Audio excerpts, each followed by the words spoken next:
የቀየርኩት ላይ ሊያወራ የሚችል ኦርቶዶክሳዊ ስለሌለ ነው። ባይዘው ይሄ በዚህም ርዕስ ማውራት እንችላለን። ኦኬ፣ በዚህም ርዕስ ማውራት እንችላለን፣ የሚያወራ ሰው ካለ ማለት ነው። ደግሞ በዚህኛው ርዕስ አሁን ቴንኪው ዳግሻዬ ጌታ እግዚአብሔር ይባርክ። የአዲስ ኪዳን ካህናት እነማን ናቸው? እነዚህ አሁን ከታች የምታዩዋቸው ናቸው እውነት ካህናት? ክህነታቸው መጽሐፍ ቅዱሳዊ ነው? ኤርሚሻ ይቅርታ፣ እኔ የቅድሙ ርዕስ አሪፍ ነበረ ወንድምነት፣ ያ በደንብ ቢወራበት በጣም ጥሩ ይመስለኛል። ምናልባት ሊያወሩ የሚችሉ ሰዎች ቢመጡ፣ ምክንያቱም ሐዋርያዊ ቅብብሎሽ እውነተኛ የሆነ የኛ ነው ስለሚሉ፣ በእርግጥም በኢትዮጵያ ኦርቶዶክስ ተዋሕዶ ቤተክርስቲያን ውስጥ ያለው የክህነት አገልግሎት መጽሐፍ ቅዱሳዊ ነው ወይ? እውነት ከሐዋርያት ቅብብሎሽ ጋር ግንኙነት አለው ወይ? እና ቤተክርስቲያኗ ውስጥ ላይ ካህን የሚባለው ሰው ምን ሲያደርግ ነው፣ ምን ሲሆን ነው የሚለውን በደንብ ባይገቡ እንኳን ለአድማጩ በደንብ ቢወራበት በጣም ጥሩ ነው ብዬ አስባለሁኝ ኤርሚሻ።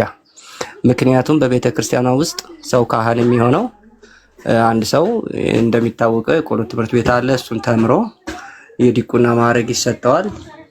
ከዛ በኋላ ደግሞ እንግዲህ ካገባ ቅስና የሚባል ካርድ ይሰጠዋል። ከዛ ቄስ ይሆናል። ካላገባ ከመነኮሰም እንደዛው የቅስና ወይም የምልኩስና እንትን ተሰጥቶት ቄስ ይሆናል። በዛ መንገድ አገልግሎቱን በራሱ በጸጋም አይደለም በችሎታ ነው። ሸምድዶ በቤተ ክርስቲያን ውስጥ የተደረሱ ድርሰቶች አሉ። ያው ድርሰቶቹ እንደሚታወቀው ከመጽሐፍ ቅዱስ ጋር የሚጋጩ ብዙ ችግሮች ያሉበት ድርሰት እንደሆነ ይታወቃል። እስካሁን ብዙ አውርታችሁበታል እናንተ እና እነኚህን ትምህርቶች ሸምድዶ በዜማ እና በቃሉ ከያዘ ያ ሰው በቃ ቄስ ነው። ምንም ጸጋ ስጦታ የሚባል የለውም። ቄስ ቅዳሴውን ይቀድሳል። መርጌታም ከሆነ ያቋቋም መምህርም ከሆነ የቅዳሴም ከሆነ በየተማረበት በእውቀቱ ነው እንትን የሚለው እና ከዛ ውጪ በመንፈስ ቅዱስ ምሪትና በመንፈስ ቅዱስ ኃይል ተሞልቶ እግዚአብሔርን ማገልገልና ማምለክ የሚባለው ቤት ውስጥ ላይ በካህናቱ ዘንድ ብዙ የተለመደ አይደለም እና በደንብ ቢወራበት ጥሩ ነው ይላለሁኝ ኤርሚሻ። ሌሎችም በዚህ መንገድ ውስጥ ያለፉ ሰዎችም ተሳትፈውበት ብናወራበት ጥሩ ነው። ኦርቶዶክሳውያን ክህነታችሁ መጽሐፍ ቅዱሳዊ ነው? እኔ ጥሩ ነው። እኔ ተመችቶኛል። ኦልሞስት ትክክል ነው። ኦልሞስት አይ ቲንክ ከ6 ወር ምናምን ነገር በላይ ይመስለኛል ይህንን ርዕስ አድርገንበት። በእነዚህ 6 ወር ውስጥ ግን የተለያዩ ጊዜያቶች ላይ ገብቼበታለሁ። ቄሶቹም ይመጣሉ ታች ሆነው ያያሉ፣ ግን አይገቡም። ዲያቆናቱም ይመጣሉ፣ አይገቡም፣ ገብተው አይናገሩም። ምክንያቱ የምጠረጥረው አለኝ፣ ምክንያቱ ማለት ነው። ግን ክህነታቸው ግን መጽሐፍ ቅዱሳዊ ከሆነ መጥተው ቢነግሩን ጥሩ ነው። ካልሆነ ግን እኛ እዛ ቤት ስላደግን የኦርቶዶክስ ክህነታቸው መጽሐፍ ቅዱሳዊ ሽታ የለውም። ወንድሞች እናቶች፣ እንኳን መጽሐፍ ቅዱሳዊ ሊሆን አይደለም የመጽሐፍ ቅዱስ ጠረን ራሱ እንኳን የለበትም። ይሄ ሰውን ለማናደድ ለማብሸቅ ብዬ የምናገረው ነገር አይደለም። የእውነት ነው ብዬ የምላችሁ አይደለም። የመጽሐፍ ቅዱስ ጠረን የለውም። አንድ ጳጳስ ሆኖ ለመሾም በኢትዮጵያ ኦርቶዶክስ ተዋሕዶ ቤተክርስቲያን ምን መስፈርት ነው ማሟላት ያለበት፣ ምንድነው መማር ያለበት ብሎ የሚለውም በቤተክርስቲያኒቱ ትምህርት ይታወቃል። ይሄ የአደባባይ ሚስጥር ነው። ምንም የተደበቀ ነገር አይደለም እንደሚባለው ማለት ነው።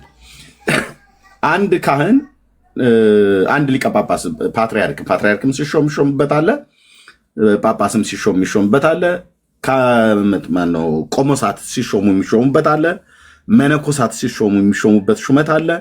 ካህናት የተባሉ ሲሾሙ፣ ዲያቆናት የተባሉ ሲሾሙ ሊያቀርቡት የሚገባ ወይ ደግሞ ሊያሟሉት የሚገባ መስፈርት አለ በቤተክርስቲያኒቱ ማለት ነው። ያ መስፈርት ግን በመጽሐፍ ቅዱሳዊ ሲመዘን ግን የአባቶቼ አምላክ ቅዱስ እግዚአብሔር ምስክር ነው፣ ምንም የመጽሐፍ ቅዱስ ጠረንና ሽታ የለውም። አንዱም ጋር ነው ብዬ የምላችሁ ፓትርያርኩም ተብሎ በሚሾምበት ጋር መጽሐፍ ቅዱሳዊ መረጃን መሰረት ባደረገ አይደለም። ለምሳሌ ጳጳሳት ሲሾሙ ማንም ኤጲስቆጶስነትን ቢሾም መልካሙን ስራ ይመኛል ይላል መጽሐፍ ቅዱሳችን። ኤጲስቆጶስ ግን እንዲህ ሊሆን ይገባዋል ይላል። ጳጳስ የሆነ ኤጲስቆጶስ የሆነ የክርስቶስን ቤተክርስቲያን ሊመራ ነው፣ ሊመግብ ነው። ስለዚህ አስቀድሞ የአንዲት ሴት ባል የሆነና የራሱ ልጆች በሚገባ የሚያስተዳድር በዚህም የተመሰከረለት ሰው ሊሆን ይገባል ይላል። ለምን? የእግዚአብሔርን መንጋ የሚያስተዳድር ሰው የራሱን ቤተሰብ ማስተዳደር ካልቻለ እንዴት ያን ሊያደርግ ይችላል ይላል መጽሐፍ ቅዱስ። ስለዚህ ጳጳሳት ሚስት ሊኖራቸው ይገባል እንደ መጽሐፍ ቅዱስ። አላገባም ብለው ካሉ ኦኬ፣ እሱኛው ምናልባት እንደ መጽሐፍ ቅዱስ ሊታይላቸው ይችላል። እሱኛውን ፓርትም ደግሞ ስለሚጠበቅ ማለት ነው። ግን አናገባም ብሎ ጳጳስ ነኝ እያሉ በድብቅ የተለያየ ነገር እያደረጉ ከቀሚስ ውስጥ ተደብቆ ያዕቆብ ጨዋታ ቢቀር ጥሩ ነው። ለማንኛውም እኛ እንቀጥልበታለን። ጸጋ ይብዛላችሁ። ሀሳቡ ላይ እንቀጥልበታለን ማለት ነው። ኦኬ እሺ፣ ወንድማችን መልካሙ እንኳን ደህና መጣ። ሰላም ብያለሁ። ሀሳብ ኤርሚያስ ሁላችሁንም ሰላም ብያለሁ። ቤካም ሰላም፣ ሁላችሁንም ሰላም ብያለሁ። እንዴት ናቸው? ደህና ነን፣ እግዚአብሔር ይመስገን፣ በጣም ደህና ነን። እንኳን ደህና መጣህ። እሺ ተባረኩ። ስለዚህ በዚህ ጉዳይ ላይ እውቀት አለኝ የማውቀውን እንደ እግዚአብሔር ቃል ላወራ እችላለሁ ብሎ የሚል ሰው ካለ መምጣት ይችላል። እውቀቱን በጨዋነት ማድረግ ይችላል፣ መናገር ይችላል። ደቂቃ አይገደብበትም።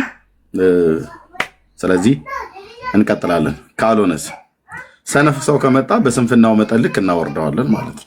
መታች ሄዶ ታፕ ኮፒ ሊንክ ሼር ያደርጋል። ግን በእውቀት ሊያወራ የሚችል ሰው ካለ እድሉን እንሰጣለን ለማለት ነው። ቴንኪው። እሺ ናቲ እንኳን ደህና መጣ። ናቲ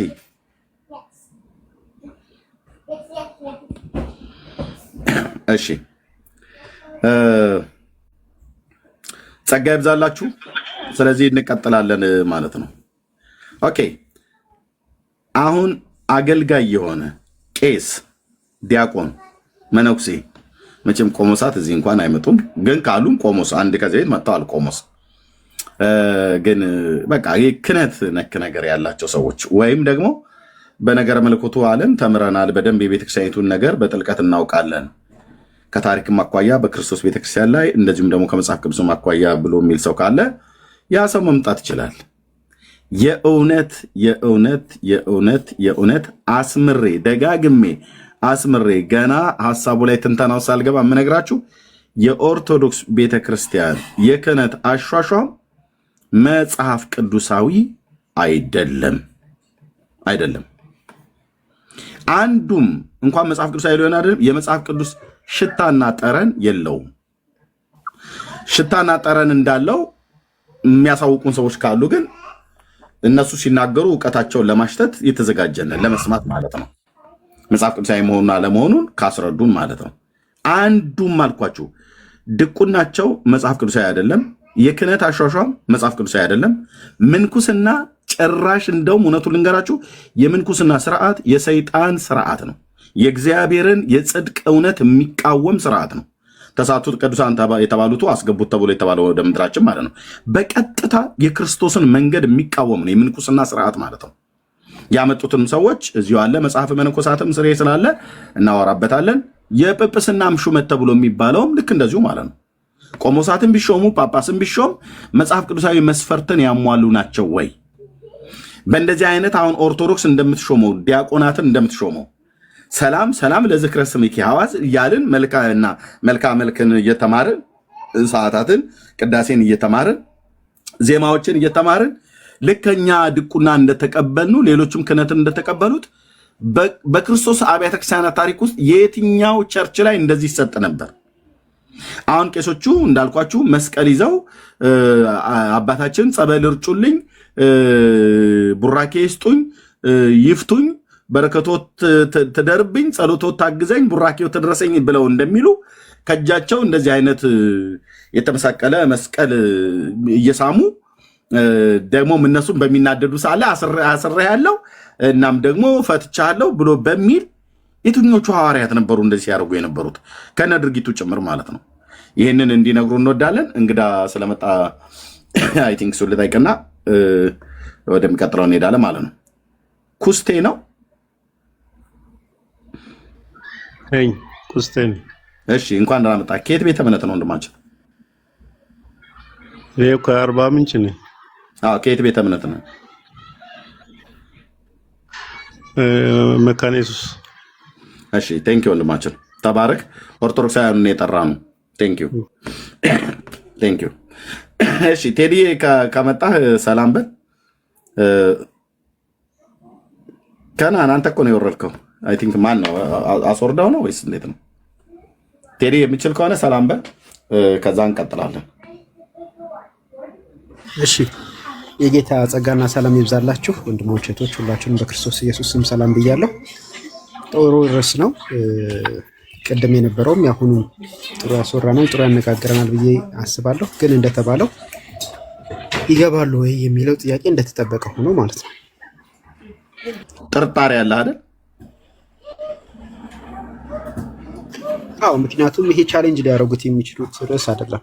በዚህ ርዕስ ላይ መረጃ ቀዳው ሀሳብ መሞገት ይችላሉ ብዬ አላስብም። ባህላዊ እንጂ መጽሐፍ ቅዱሳዊ እንዳልሆነ በደንብ ያውቁታል። በጥሩ ቃላት አስቀመጠው። ባህላዊ እንጂ መጽሐፍ ቅዱሳዊ አይደለም።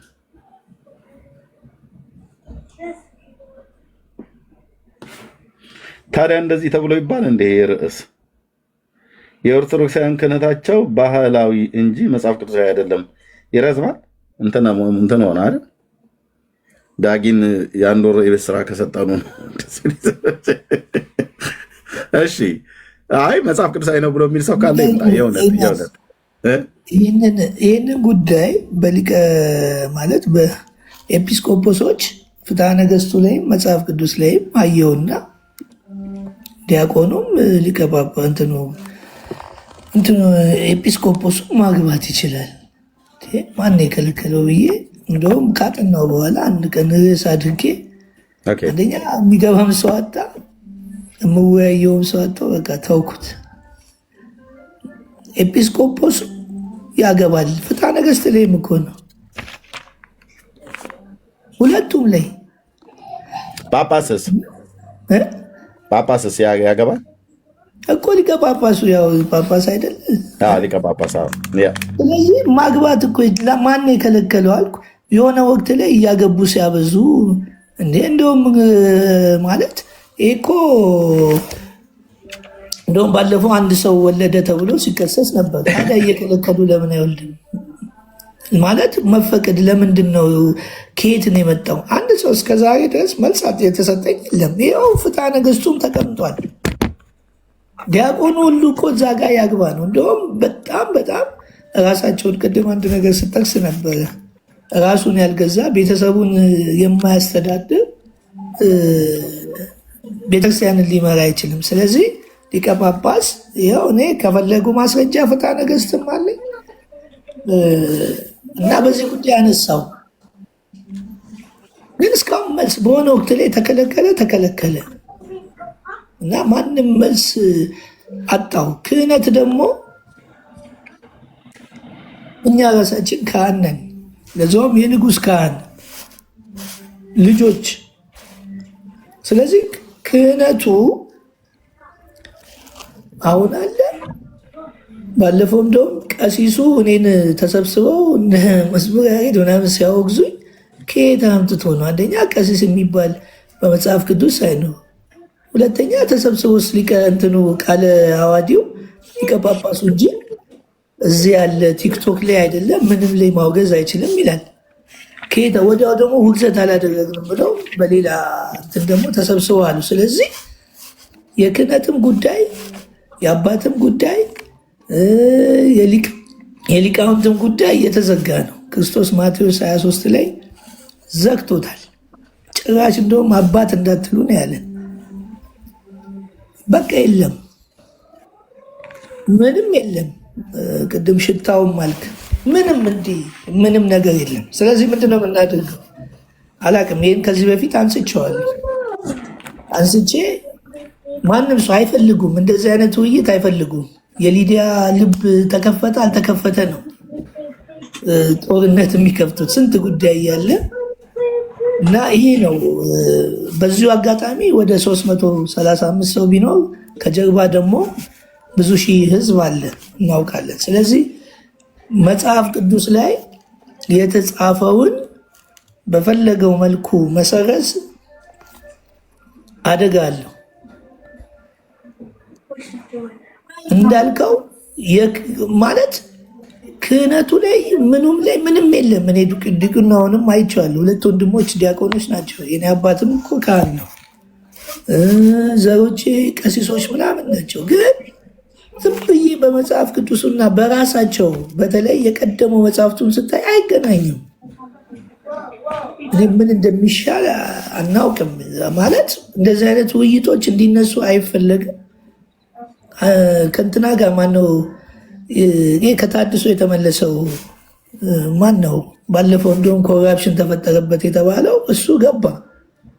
መምህር ማን ነው ገባና ይህን ጥያቄ አንተ ማነህ ጥያቄ ያደረገ ምን አገባ ምናምን ብሎ ሌላ ቤት ከፍቶ ሰደበኝ በሚል እንደዚህ ተሳደበት ተብሎ የተሳደበው ሰውየው መምህር ከሆንክ እንዴት ይህን አታውቅም? ፍትሐ ነገሥት ላይ ኤጲስቆጶሱ አንድ ሚስት ትኑረው ፍትሐ ነገሥቱ ከመጽሐፍ ቅዱስ ወስዶ አባቶች እንደዚህ አስቀምጠው ሁለቱንም መጽሐፍ ጥሎ ወዲያ አሽቀንጥሮ አይ ማግባት የለበትም። ከየት ነው የመጣው? የለም። እንደውም አንድ ጥቅስ ላይ ላልኩት ትዳርን የሚከለክሉበት ዘመን ይመጣል። ትዳርን ይከለክላሉ። ትዳር እኮ በጣም የሚገርም እንደውም መንፈሳዊ ነገር የሚገለጽበት በጣም እግዚአብሔር ከሰጠን በምድራዊ ላይ በንጹህና በቅድስና የምንኖርበት ልጅ ወልደን ትውልዶችን የምናፈራበት የእግዚአብሔር ቃል ብዙ ተባዙ ብሎ በትዳር ምድሪቷን የምንሞላበትን ነገር ተከልክሎ በራስ ተነሳሽነት ወይንም እንግዲህ በዛን ዘመን ልክ እንደሆኑ ታዋቂ በሚሆኑበት ሰዎች እንደፈለጉ ጽፈው ማስቀመጥ ልክ አይደለም። ማቴዎስ 23ንም ብናነበው ኢየሱስን እንስማ ባለፈው ብያለሁ። ኢየሱስን እንስማ ወይስ እናንተን እንስማ? ከዚህ በኋላ እንግዲህ ኢየሱስ ያለውን መስማት ስለምንፈልግ አይቻልም ካለን አይቻልም ነው። ማቴዎስ 23 ላይ ሊቅ ተብላችሁ ማትጠሩ ሊቃውንትም ተብላችሁ ምን አትበሉ ስላለን ይህንን ማቴዎስ እንግዲህ 23ን ደጋግመን ወይንም ሌሎቹንም መጽሐፍቶች ለእኛም የተሰጠንን ስልጣን አንደኛ አጋንንትን እንዳናስወጣ፣ ለበሽተኞች እንዳንጸልይ፣ ምዕመኑ ዝም ብሎ እንዲነዳ ሁሉን ለካህን ይሰጧሉ። ሁሉም አንተ ዝም በል ነው። አንተ ዝም በል ምዕመን አለ። አንተ ዝም በል አንተ ምን ታውቃለህ? ለምንድን ነው የማላውቀው? እያነበብከዋል። አንተ ዝም በል ነው የምትባለው። ለምን? ሁሉን ወደ እነሱ ይሄዳል። ይቅርታ ቤተሰብ፣ ሀሳቡ ላይ ትኩረት እናድርግ። ርዕሱ ላይ ስቲክ እናድርግ። ሮያል ገብቷል። በርዕሱ ላይ እንድንነጋገር ሀሳቡ ላይ ትኩረት እናድርግ። ኤርሚ አለ እየሄድን ነው። ኦኬ አንተ የምትጫወተው ለምን አትናገረም? አሁን ስድብ ሊጀምር ነው። ኦኬ ወንጌልን ልቀጥል ነው። እዚህ መጣ። እስቲ ስድብ ትንሽ ወንጌልን እንስማው። ምንድን ነው?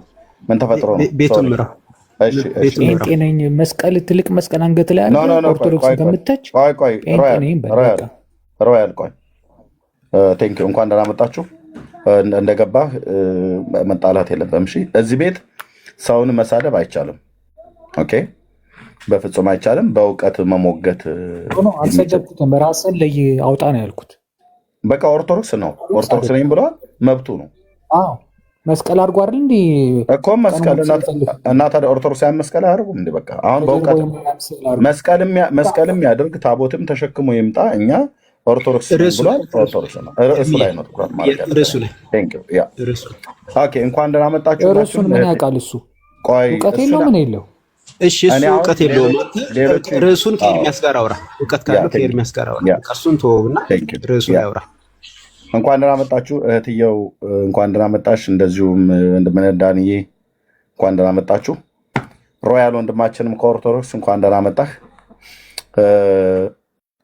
እንግዲህ በዚህ ጉዳይ ላይ ሊያወሩ የሚችሉ ኦርቶዶክሳዊ ካሉ ይምጡና መነጋገር ይችላሉ። ቅድም እንደተናገርነው ይሄ የእውነት ማለት ነው። ከዚህ በፊትም ደጋግመን ገብተንበታል። የእውነት ግን አስተውሎት ለተመለከተው ራሱ ምእመኑ በመጽሐፍ ቅዱስም ይሁን በራሳቸው በቤተክርስቲያኒቱ መጽሐፍቶች ቢሞግቷቸው እያንዳንዱ ካህን በእርግጥ መጽሐፍቶቻቸው ህዝቡ እንዳይናገር እንዴት እንዳሰሩ ቀጥዬ ካሜራ ስከፍት አሳያችኋለሁ። ኦኬ፣ ካሜራ ስከፍት መጽሐፍቶቻቸው ምን እንደሚሉ ማለት ነው። ፍትሐ ነገሥቱም ይሁን ሌሎቹ አሁን ለምሳሌ መርሃ ጽድቅ ባህል ሃይማኖትም ይሁን በኢትዮጵያ ኦርቶዶክስ ቤተክርስቲያን እምነትና ስርዓት ብሎ በሚለው ላይም ባለውም ይሁን በሌሎችም በክህነት አቅጣጫ በተጻፉት መጽሐፍቶች ላይ ህዝቡ ምንም እንዳይናገር እንዳይጋገር አድርገው እንዴት አድርገው በ4 ነጥብ ቆልፈውት እንዳደረጉ ይሄ የሆነበት ምክንያት ደግሞ ለምን እንደሆነ በዛ ውስጥም እንዳለፈ እንዳገለገለም ሰው በርቀትም ደግሞ አሁን እንደሚያውቅ ሰው እንዳነበበ ሰው እኔም ወንድሞችም እንነጋገርበታለን። መጽሐፍ ቅዱሳዊ ነው ወይ ብለን እየጠየቅን ነው። ለወንድሜ ለከናን ልስጠውና የሚለው ነገር ካለ ትንሽ ሃይላይት መግቢያ፣ ከዛ ለወንድሞችም እንሰጣለሁኝ። በርዕሱ ላይ የሚያወራ ሰው ካለ ሮያል ወንድማችንም ካወራህ እሰጥሃለሁ ማለት ነው። በርዕሱ ላይ ማለት ነው። እና ጸጋ ይብዛላችሁ። ከኑ ወክሎ ግን ይሄ ፈለገ ነው ምናምን የሚባል ያወራ ኦርቶዶክስ አይደለም። እሱ ኦርቶዶክስ ወክሎ ያወራ። አሁን አንተ ነህ ኦርቶዶክስን ወክለህ የምታወራ ከሆነ የምታወራው ማለት ነው። እኔ ኦርቶዶክስ ወክዬ ያወራ፣ እሱ ግን እንዳያወራ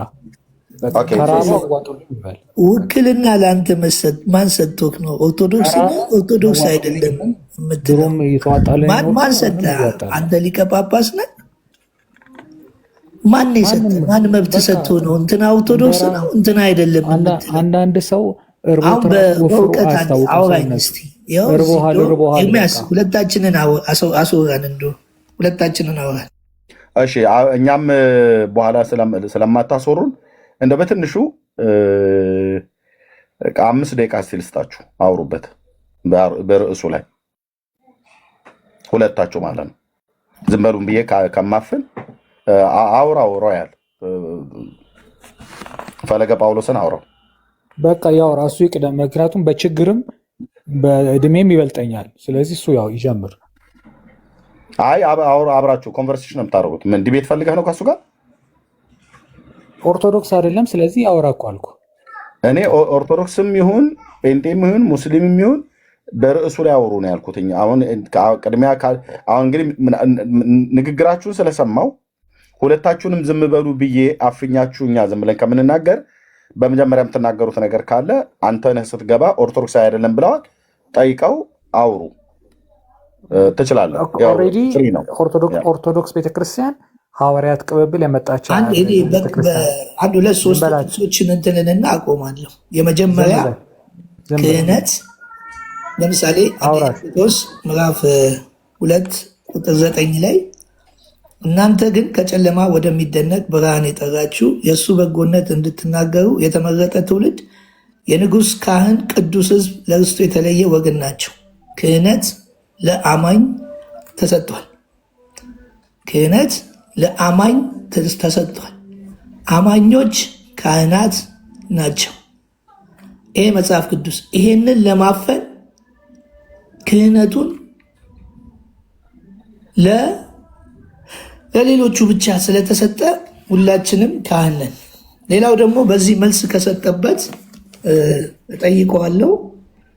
ማንም ኤጲስቆጶስ ቢሆን መልካምን ነገር ስራ ይመኝ የሚለው ቃል የታመነ ነው። እንግዲህ ኤጲስቆጶስ እንዲህ ሊሆን ይገባል፣ የማይነቅፍ የአንዲት ሚስት ባል ልከኛ ይላል። እታችም ደግሞ ዲያቆኑም የአንዲት ሚስት ይላል። ስለዚህ ለምንድን ነው ይህ ቃል የተከለከለው? መቼ ነው ቆሞ ዲያቆኑ እንዳያገባ ኤጲስቆጶሱ እንዳያገባ የተደረገው? መቼ ነው? እስቲ ኦርቶዶክስ ነኝ ብሏል፣ ይህንን ይንገረኝ። መጽሐፍ ቅዱሱ ይሄ ነው። የኦርቶዶክስ ተዋሕዶ መጽሐፍ ቅዱስ ይሄ ነው። ማግባት ይችላል፣ ካህናት ምዕመኑ መሆን ይችላል። ስለዚህ ለዚህ እስቲ መልስ ይስጥበትና እኔ ኦርቶዶክስ ነኝ ያለ ማስረጃ ይስጥበት ለሁለቱ። ራስህ ኦርቶዶክስን እየተቸ አባቴም ቄስ ነው ወንድሜም ደብተራ ወደ እንትኑ ግባ፣ ወደ ሁለቱ ጥያቄ። ኤጲስቆጶስ ቤተክርስቲያን ማግባት ይችላል ብላ ለምን ከለከሉ? ክህነት ደግሞ ምዕመኑን ካህን ስለሆኑ ለሁለቱ መልስ ስጥበት። ከኔ እንትን ውጣ፣ ፐርሰናል ውጣና ወደ ከአንተ ነው የምንማረው። እሺ አመሰግናለሁ ኤርሚ፣ እኔ ጨርሻለሁ። የግለሰብ ጉዳይ ከሆነ እኔ ጨርሻለሁ። አባቴም ድግምት ይሰራል ወንድሜም ድግምት ይሰራል ያልክ ስትል የነበረው አስቆምልኝ፣ በቃ ደብተራ ነው ስትል የነበረው ይብቃኝ። 5 ደቂቃ አለ። እሺ የግለሰብ ጉዳይ ሳይሆን ለሁለቱ መልስ እንዲሰጥልኝ። ወንድሜ ፕሮፌሽናል ጠንቋይ ነው አላልክም? አላልክም? ቆይ ኖ ሮያል እኔ ነኝ የሚተርኩ አየህ፣ ደቂቃ እኔ ነኝ የሰጠኋችሁ። ከ5 እንደው ጥሩ በተግባቦት የምታወሩ ቢሆን ከ5 እስከ 10 ደቂቃ ሰጥቻችሁ ካስፈልገም እስከ 15 ደቂቃ ጨምርላችሁ ነበር። የእውነት ሁላችን ሚዩት አድርገን ማለት ነው። እሱ አወራለሁ ብሎ አለ። መጽሐፍ ቅዱሳዊ መረጃውን ጠቀሰ ከመጽሐፍ ቅዱስ ላይ ማለት ነው። እና በዚህ ጉዳይ ላይ መጽሐፍ ቅዱስ እንደዚህ ነው ብሎ የሚለው ፍትሐ ነገሥቱም እንደዚህ ነው ብሎ የሚለው የቤተክርስቲያኒቱን ጠቀሰ ማለት ነው። ጥቅስ አንተ እንደ አንድ ኦርቶዶክሳዊ ክህነታችሁ መጽሐፍ ቅዱሳዊ ነው ወይ ብሎ ለሚለው ርዕስ እዚህ ላደረግኑ እሱ በጨዋነት ጥያቄውን አቀረበልህ። አንተ እንደ አንድ ኦርቶዶክሳዊ መልስልኝ ብሎ ካለ በተጠቀሰው ላይ እንጂ አባቱ ሼካ ነበሩ፣ ካህን ነበሩ፣ ወንድሜ እንደዚህ ሆኖ ነበር፣ እናቴ አክስቴ እንደዚህ ብላ ነበረ ምናምን ነገር ይሄ ማያስፈልግም ሮያልዬ። ስለዚህ ከትልቅ አክብሮት ጋር ሌሎች ስላሉ ሮያልዬ ኤርሚያስ እወርዳለሁ ልነጋገር ማለት ነው። ግን እሱ ራሱ መቼ ዕለት ምን ሲል ነበር መሰለ? ኖ አያስፈልግም። እኔ ነው ያስወረድኩ። እኔ ባለፈው መልካሙ ምን አለ አይደለም፣ ይሄ ቤቱ አርዕስት በባለፈው ሳምንት ላይ ምን ብሎ ነው ያወራው? ፈለገ ጳውሎስ መልካሙ ምን ብሎ አወራ? ኑ እስኪ ተናገሩ። አይደለም አንተስ ምን ብለሃል? መልካሙ አይደለም። እዚህ ቤቱ ርዕስ አለው። ርዕስ ባስቀመጥንበት ላይ በቃ ቻሌንጅ የሚያደርግ ጥያቄ ይጠይቃል ከመጽሐፍ ቅዱስ ማለት ነው። ሶሪ እንግዲህ ሮያል እኔ ነኝ ያስወረድኩ። በባለፈው ሳምንት እሱ ምን አለ የሚል አይደለም የቤቱ ርዕስ። ኦኬ ኦርቶዶክሳውያን ክህነታችሁ መጽሐፍ ቅዱሳዊ ነውን?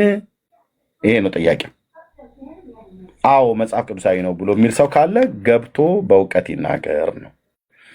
እኔ የሚያስገባው እንደው ምናልባት የምታወራ ካለ እድል ልስጥ ብዬ ነው እንጂ በጣም ብዙ ጊዜ አንተ ትኩረት አድርገህ የእግዚአብሔር ቃል ላይ አታወራም። ለምን? ገና ቃሉን እያነበብክ ስለሆነ አታውቀውም። በሃይማኖት ቀናት ነው። ስለዚህ ወደ ጥንቱ ነገራችን መለስ። ከኑ ካለ መቀጠል ትችላለህ። እሺ ተባረኩ። ወንድምነት ዳንዬ ሰላም አላለም። ሶሪ ወንድምነት ሰላም ይበልና ከዛ ትቀጥላለህ። ዳንዬ አለህ? ሰላም ወንድሞች፣ ሁላችሁንም ሰላም ብያለሁ። እህቶች ጌታ ጸጋና ሰላም ይዛላችሁ። ሰላም ብያለሁ። ወንድምነት ተባረኩ። አሜን። ቴንኪው ወንድምነት፣ እንኳን ደህና መጣ። ጸጋ ይብዛልህ። እንቀጥላለን ወገኖች። ታቡ እና ኮፒሊንግ ሼሩ በደንብ ይቀጥል። ከኑ ቀጥል። ቴንኪው ቴንኪው።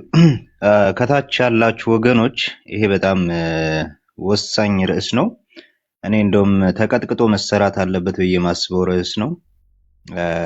ሼር አድርጉ ለብዙ ሰው፣ ለቻላችሁት ያክል ሰው ሼር አድርጉ። ታቡንም ከፍ አድርጉት። እንደዚህ ኮፒሊንክ ምናምን እያደረጋችሁ ይሄ በጣም ወሳኝ ርዕስ ነው። ምክንያቱም የኦርቶዶክስ መሰረት ካላችሁኝ ይሄ ርዕስ ነው። በቃ ኦርቶዶክስ የቆመችበት መሰረቷ ኢየሱስ ክርስቶስ አይደለም፣ ይሄ ነው። እያንዳንዱ አገልግሎቷ፣ እያንዳንዱ ትምህርቷ የሚሽከረከረው በዚህ ርዕስ ዙሪያ ላይ ነው። በተቻላችሁ አቅም በዚህ ርዕስ ላይ በደንብ መሰራትም አለበት። በተጨማሪም ደግሞ ሼርም እያደረጋችሁ ለኦርቶዶክሳውያንም ሼር አድርጉላቸው። ይምጡ ይግቡና እስኪ ዲስከስ ያድርጉበት። ወደ ርዕሱ ስገባ እንግዲህ በመጽሐፍ ቅዱስ ክህነት 4 አይነት ክህነት እናገኛለን። በመጽሐፍ ቅዱስ 4 አይነት ክህነት የምናገኘው፣ አንደኛው ክህነት የአሮን ልጆች ያላቸው ክህነት ነው። ሁለተኛው ክህነት የጌታችን የኢየሱስ ክርስቶስ ክህነት ነው። ሶስተኛው ክህነት መልከጼዴቅ ያለው ለኢየሱስ ክርስቶስ ክህነት ምሳሌ የሆነው ክህነት የመልከጼዴቅ አይነት እንዲሁም ደግሞ የአብርሃም አማች የሙሴ አማች የነበረው የዮቶር አይነት ክህነትም አለ። አራተኛው አይነት ክህነት ግን አማኞች ያላቸው ክህነት ነው። የአማኞች ክህነት ነው። ይሄ ነው መጽሐፍ ቅዱስ ላይ ቁልጭ ተደርጎ የተቀመጠው። ከዛ ውጪ ግን አንድም አይነት ክህነት አናገኝም። ሌላ አይነት ክህነት አናገኝም መጽሐፍ ቅዱስ ላይ። ካህናት በብሉይ ኪዳን የነበራቸው አገልግሎትም እናውቀው ነው። እነዚህ የአሮን ልጆች እግዚአብሔር ሙሴን አሮንን ለይልኝ ለክህነት ለይልኝ ብሎ ለየው። ልጆቹና የልጅ ልጆቹ በሙሉ የእርሱ የበኩር ልጆቹ እና የበኩር ልጆች የሆኑት በሙሉ ምን ይሆናሉ? ካህናት ይሆናሉ። የበኩር ልጅ የሚሆነው ሊቀ ካህናት ይሆናል። የበኩሩ ልጆች ደግሞ ልጆች በሙሉ ከበኩሩ በኋላ ያሉት ደግሞ ካህናት ይሆናሉ። ሌሎቹ ደግሞ የሌዊ ልጆች በአጠቃላይ የሌዊ የተባለው ደግሞ ማለትም አሮን የሚመዘዝበት ልጆች ደግሞ ምን ይሆናሉ? እነሱ ሌዋውያን ተብለው ካህናቶችን እነዚህን የአሮንን ልጆች የሚያገለግሉ ይሆናሉ። በቤተ መቅደሱ ዙሪያ ወይም ደግሞ በድንኳኑ ዙሪያ የካህናቶቹ በሚያስፈልጋቸው እገዛ ለምሳሌ ከአንድ ቦታ ወደ አንድ ቦታ ሲንቀሳቀሱ እንትኑን ይሸከማሉ፣ ድንኳኑን ይሸከማሉ። ድንኳኑን ከአንድ ቦታ ወደ አንድ ቦታ በመሸከም አካባቢውን በማጽዳት በእንደዚህ አገልግሎት ያገለግላሉ፣ ያግዟቸዋል። እነዚህ የአሮን ልጆች የሌዊ ዘሮች ማለት ነው። እግዚአብሔር እነዚህን ሲለያቸው ደግሞ የተለየ አገልግሎት ሲሰጣቸው ለካህናቱ የተለየ አገልግሎት ምንድነው? መስዋዕት ማቅረብ ነው። መስዋዕት እንዲያቀርቡ በእግዚአብሔር ፊት እንዲቆሙ ህዝቡን እንዲወክሉ የተደረጉ ናቸው። ህዝቡን ወክለው በእግዚአብሔር ፊት መስዋዕት ያቀርባሉ። የድንኳኑን ወይም ደግሞ ሰለሞን በቤተ መቅደሱን በሰራ ጊዜ ደግሞ ቤተ መቅደሱን እንዲያገለግሉ የተመረጡ ወይም ደግሞ የተለዩ ናቸው። እነዚህ ልብስም የተለየ ልብስም አላቸው። ማለትም ቅድስናቸው የተለየ እንዲሆን አለባበሳቸውም የተለየ ነው። ይሄ የደረት ኪስ ያለው ኤፉድ እንዲለብሱ፣ ቀሚስ እንዲለብሱ፣ ዥጉርጉር ቀሚስ፣ መጠምጠሚያ፣ መታጠቂያ ያለው እነዚህ ነገሮች እንዲለብሱ በዘሁልቁ ላይ ታዘዋል ካህናቱ ማለት ነው። በቤተ መቅደስ ሲገቡ ንጹህ ሆነው ነው የሚገቡት። ታጥበው በንጽህና በቃ እግዚአብሔር ፊት ነው የሚቀርቡት። በመንቀጥቀጥ በመፍራት ነው የሚቀርቡት በእግዚአብሔር ፊት። የተለየ ስርዓትም አላቸው። ይባርካሉ። ለምሳሌ እግዚአብሔር ይጠብቅህ፣ ይራራልህ፣ ፊቱንም ያብራልህ እያሉ ይባርካሉ። 5 አይነት መስዋዕቶች አሉ። እነዛን 5 አይነት መስዋዕቶች ያቀርባሉ። በተለይ ደግሞ ዮም ከፑር የሚባለው የታላቁ ሰንበትን ቀን ሊቀ ካህናቱ የጠቦት መስዋዕት አቅርቦ ወደ ቤተ መቅደሱ ቀርቦ የማስተሰሪያን ስራ ይሰራል። ይሄ ሁሉ ግን ምሳሌው ለአዲስ ኪዳን ነው። እንደዚህም ብሎ እግዚአብሔር ደስ ብሎት ምናምን ነገር በጎችን ማሳረድ ፈልጎ እንደው አዲስ ልብስ ሽቶ ተቀብቶ ምናምን የሆነ የተለየ ልብስ ለብሶ ምናምን ነገር ሲቀርብ ምናምን አስደስቶት አይደለም። እግዚአብሔር ውጫዊ ነገር ምኑም አይደለም። እግዚአብሔር የሰው ፊትን አይቶ አያደላም ይላል እግዚአብሔር ቃል ሲናገር። ውጫዊ ነገር የሆነው ነገር ምኑም አይደለም ለእግዚአብሔር ውስጥ ነው እንዲጸዳ የሚፈልገው። ግን ይህ ሁሉ ለአዲስ ኪዳን ወይም ደግሞ ለሚመጣው ለመሲሁ ምሳሌ እንዲሆን ነው። ምክንያቱም በአዲስ ኪዳን በክርስቶስ ኢየሱስ በኩል የሚደረገው ኪዳን ሁሉንም በክርስቶስ ኢየሱስ ልብሶቻቸው ታጥበው እንዲቀርቡ የሚያደርግ ነው። እሱን ግን ከመምጣታችን በፊት የኦርቶዶክስ ክህነት ምን እንደሚመስል ባጭሩ ልንገራችሁ። የኦርቶዶክስ ክህነት ማለት አንድ ሰው ሲፈልግ የሚያገኘው ነው። ራሱ ፈልጎ የሚያገኘው ነው። እግዚአብሔር መርጦት አይደለም። እንደ አሮን ክህነት ዕብራውያን 7 ላይ ካነበባችሁ ምን ይላል መሰላችሁ? ሹመት ለወደደ ወይም ደግሞ ለራሱ ለመረጠ ሳይሆን ከሚሾመው ከሚሰጠው ከእግዚአብሔር ነው ይላል። የሚመርጠው እግዚአብሔር ነው ይላል። የኦርቶዶክስ ክህነት የሚባለው ግን የተለዩ ሰዎች ምናምን ነገር የሚሰሩት ግን ራሳቸው ፈልገው ነው። አሁን እኔ ነገ ተነስቼ ካህን ልሁን ብል ቀላል ነው። ምን አደርጋለሁ? ይሄድና ቤተ ክህነት የሆነ የሚሸመደድ ነገር ይሰጡኛል። ያችን ሸምደድ አድርጋለሁ። የሆነ ዜማ ነገር ምናምን ነገር ያስተምሩኛል። ያችን እንትን እላለሁ። ከዛም በኋላ ጳጳሱ ፊት ቀርቤ ያችን የሸመደድኳትን ነገር አነበንብለታለሁ። በል ከዛሬ ጀምሮ ካህን ሆነሃል ይለኛል። አያችሁ፣ በዚህ መልኩ ነው። በቃ አንተ የሚጠበቅብህ የሆነ ሽምደዳ ነው። አንተ ነህ የምትመርጠው እንጂ እግዚአብሔር አይደለም የሚመርጥ። አንተ ነህ ያንን ነገር የምታደርገው እንጂ በእግዚአብሔር ምርጫ አይደለም። ይሄ የመጽሐፍ ቅዱሱ ክህነት ግን ስናየው የሚመርጠው ራሱ እግዚአብሔር ነው የሚለው። ልክ እንደ ብሉይ ኪዳን አይነት ስርዓትም ያለው ነው። ይህ አሁን ከብሉይ ኪዳን ስርዓት ጋር ላመሳስልላችሁ። አሁን ለምሳሌ የብሉይ ኪዳን ስርዓት የምታስታውሱ ከሆነ የተለየ ልብስ ይለብሳሉ። በኢትዮጵያ ኦርቶዶክስ ቤተክርስቲያን ካህናትም ደግሞ ስትመጡ ልብስ አላቸው፣ የተለየ ልብስ።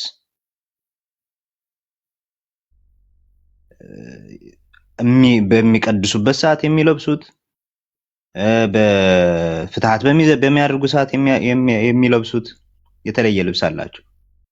በአዲስ ኪዳን ደግሞ ስትመጡ እንደዚህ አይነት ስርዓት አታገኙም። እንደዚህ አይነት ልብስ ለብሳችሁ እንደዚህ አይነት ነገር አድርጋችሁ የሚል ስርዓት አታገኙም። ሊቀ ካህናት ክንፈ ገብርኤል የጻፉት መጽሐፍ አንድ መጽሐፍ አላቸው፣ ስርዓተ ቤተ ክርስቲያን የሚል እና በዛ እንትናቸው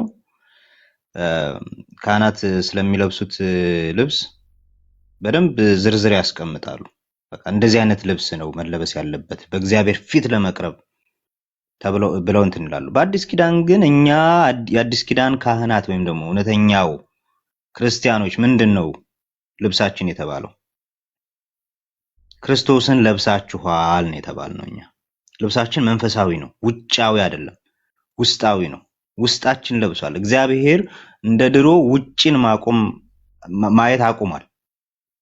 ምክንያቱም ጥላው አልፎ አካሉ ስለተገለጠ፣ አካሉ ስለመጣ ልክ እንደ ብሉይ ኪዳኑ ልብስ አይደለም፣ ውጫዊ ልብስ አይደለም የምንለብሰው፣ ውስጣችን በክርስቶስ ኢየሱስ እንድንለብስ ነው። በቃ የቀረብንበት በእግዚአብሔር ፊት ድፍረት ያገኘንበት ኤፌሶን 2:13 ላይ እናንተ ግን በፊት ርቃችሁ የነበራችሁ በክርስቶስ ኢየሱስ በክርስቶስ ደም ቀርባችኋል ነው የተባለው። እነዚህ ካህናት በነገራችን ላይ እንትንም ናቸው፣ መካከለኞችም ናቸው። መካከለኛ ናቸው። መካከለኛ ማለት በሰውና በእግዚአብሔር መካከል ያሉ አስታራቂዎች። ሁለቱ ኪዳናት የሚለው መጽሐፍ ላይ ቴዲ አንብቦት ይሆናል። ገጽ 109 ላይ ካህንነት መንፈሳዊ አገልግሎት ነው፣ ሰውን ወደ እግዚአብሔር የሚያቀርብ ከእግዚአብሔር የተገኘ ስጦታ ነው ይላል። ሰውንና እግዚአብሔርን የሚያቀራርብ መካከለኛ የሆነ ነው ይላል መጽሐፍ ቅዱስ። እንደዛ ይለንም መጽሐፍ ቅዱስ መካከለኛችን አንድ ነው የሚለው። ካህንን ሰውንና እግዚአብሔርን የሚያገናኘው መካከለኛው አንድ ነው የሚለው እንጂ ብዙ የሆነ ነገር ስለሸመደዱ ዜማ ስለሸመደዱ እየቀረቡ ሰውንና እግዚአብሔር የሚያገናኙ የሚባሉ የሉም። እንደዚህ አይነት እንትን የላቸው። ሌላው በብሉይ ኪዳን የነበረው ካህን አገልግሎቱ መስዋዕትን ማቅረብ ነበር። መስዋዕትን ያቀርብ ነበር። መስዋዕትን የሚያቀርበው ደግሞ ለኃጢአት ስርየት ነው። ልክ በአዲስ ኪዳንም ደግሞ የኦርቶዶክስ ክህነትን ስታዩት ደግሞ ያንን ኮፒ አድርጎ የብሉይ ኪዳኑን ስርዓት ኮፒ አድርጎ ተመሳሳይ ነገር ያደርጋል። ምንድነው ሲባል መስዋዕት እናቀርባለን ይላሉ። መድሎተ ጽድቅ የሚባለው መጽሐፍ ላይ ገጽ 161 ስታነቡት የኢትዮጵያ ኦርቶዶክስ ተዋሕዶ ዲያቆን የጻፈው ማለት ነው። ኢየሱስ ክርስቶስን ካህናት ቅዳሴ በቀደሱ ቁጥር እንደሚሰውት መልአክም ደግሞ መጥቶ እንደሚያርድላቸው ኢየሱስ ክርስቶስን ጌታችንን ይቅር ይበላቸውና በእውነት በጣም ነው የሚቀፈው ማለት ነው። ይሄንን ባየሁት ቁጥር ባሰብኩት ቁጥር የሚቀፈኝ የኢትዮጵያ ኦርቶዶክስ ተዋሕዶ ቤተክርስቲያን እምነት ኢየሱስ በየቅዳሴው እየመጣ ሕፃን ሆኖ ይገደላል የሚለው ይሄ የክህነት ትምህርታቸው እንዴት እንደሚቀፍ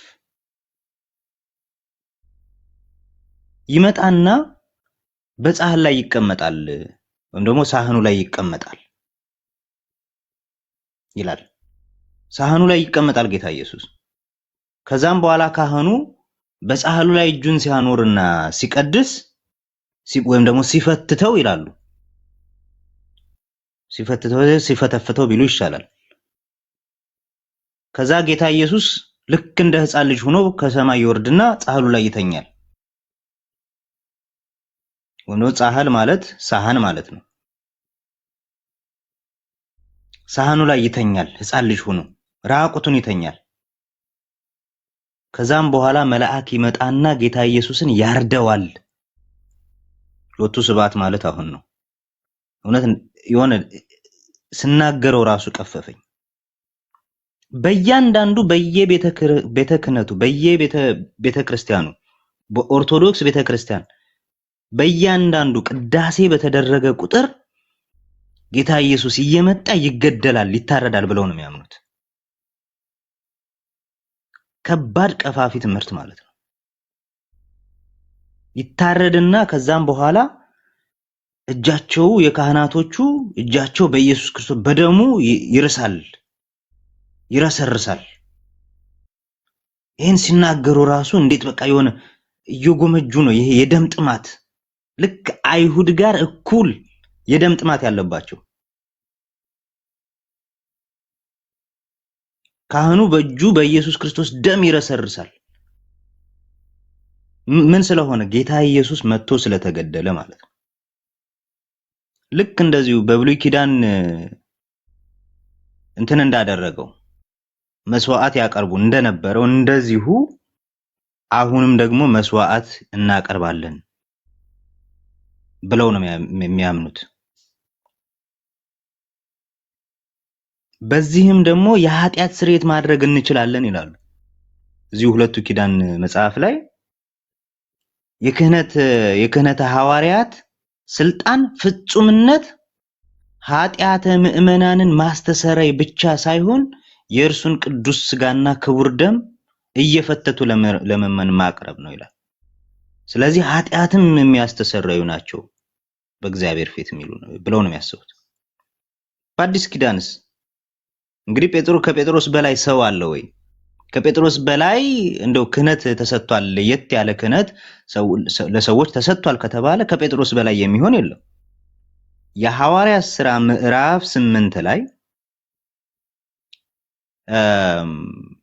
ጠንቋዩ ሲሞን መጥቶ ጴጥሮስን እንግዲህ እግዚአብሔር ይቅር እንዲለኝ ለምንልኝ ሲለው ምንድነው ያለው? ጴጥሮስ እለምንልሃለሁ እግዚአብሔር ይፍታህ አላለው። ቆይና ልባርክህ እና መስቀል ይዣለሁ ላሳልምህና እግዚአብሔር ይፍታህ ምናምን አላለውም።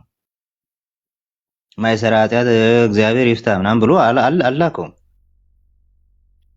ሂድና ኃጢአትህን እግዚአብሔር ይቅር ይልህ እንደሆነ ለምን ያለው። ራስ ለምን ቀጥታ እኔ መካከለኛ አይደለሁም፣ እኔ ኃጢአት ማስተሰሪ መካከለኛ አይደለሁም ነው ያለው። የኃጢአትን ይቅር ይልህ እንደሆነ እግዚአብሔርን ሄድና ለምን አለ እንጂ ና በል 4 ሱባኤ እሰጥሃለሁ 40 ስገድ 100 ምናምን ስገድ በል መንፈስ ቅዱስን ነውና ያሳዘንከው እንደው ላንተማ 1000 ነው ማሰግድህ አንዳንዱ ካህን እንደውም በጣም የሚጠላው ምዕመን ካለ በጣም ብዙ ስግደት ይሰጠዋል። 2000 ምናምን እንትን ማያበላው ከሆነ እየጠራ ትንሽ አረቄ ማያጠጣው ከሆነ ውስኪ ማይሰጠው ከሆነ እንትንም ዳቦ ምናምንም እየቆረሰ ማይሰጠው ከሆነ የሚያናደው ከሆነ በላንተ በጣም የከባድ ኃጢአት ነው ይለዋል። ከባድ ኃጢአት ነው በል 4000 ስገድ ይለዋል። ስትራፖ ያስይዘዋል ማለት ነው። ሰውየውን ከስራ ራሱ ያስቀረዋል። በጣም የሚወደው ከሆነ ደግሞ በል እኔ ጾምልሃለሁ እኔ እሰግድልሃለሁ ይላሉ። የሚወደው ከሆነ ደግሞ ትንሽ የሚያቀርበው ምናምን ከሆነ እየጠራ ምሳም ቁርስም ምናምን የሚጋብዘው አይነት ሰው ከሆነ ደግሞ ካህኑ እኔ ጾምልሃለሁ እኔ እሰግድልሃለሁ ይለዋል። እውነተኛ ታሪክ ነው የምነግራችሁ። በነገራችን ላይ እውነተኛ ታሪክ ነው የምነግራችሁ፣ እየቀለድኩ አይደለም። እኔ ያየሁትን ነው የምነግራችሁ። እኔ ግድ የለም አንተ አትጹም፣ ገብረ ማርያም ገብረ ኢየሱስ እኔ ጾምልሃለሁ ግድ የለም እኔ እሰግድልሃለሁ አንተ አትስግድ ችግር የለም ተባብለው ይወሳሰዳሉ፣ የራሳቸው ይወስዳሉ። እንደዚህ ይሄን ያህል ነው በቃ በህዝቡና በእግዚአብሔር መካከል ቁመው እግዚአብሔርን ልክ የሚፈቅዱላቸው እግዚአብሔርን የሚያግዱት የሚፈቅዱት ለሰው ሆነው ያሉት ማለት ነው። ያ መካከለኛ ራሳቸውን አድርገው መጽሐፍ ቅዱስ እንደዚህ አይነት ስርዓት አልሰጠንም።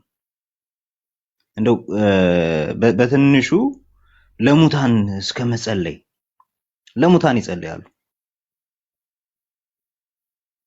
የሊቀ ስልጣናት ሀብተ ማርያም ወርቅነህ የኢትዮጵያ ኦርቶዶክስ ተዋሕዶ ቤተክርስቲያን እምነትና ስርዓት የሚለው መጽሐፋቸው ላይ ለሙታን ወገኖቻችን የመታሰቢያ ለኃጢአት ስርየትም የሚያሰጥ ጸሎት ይደረጋል ይላሉ።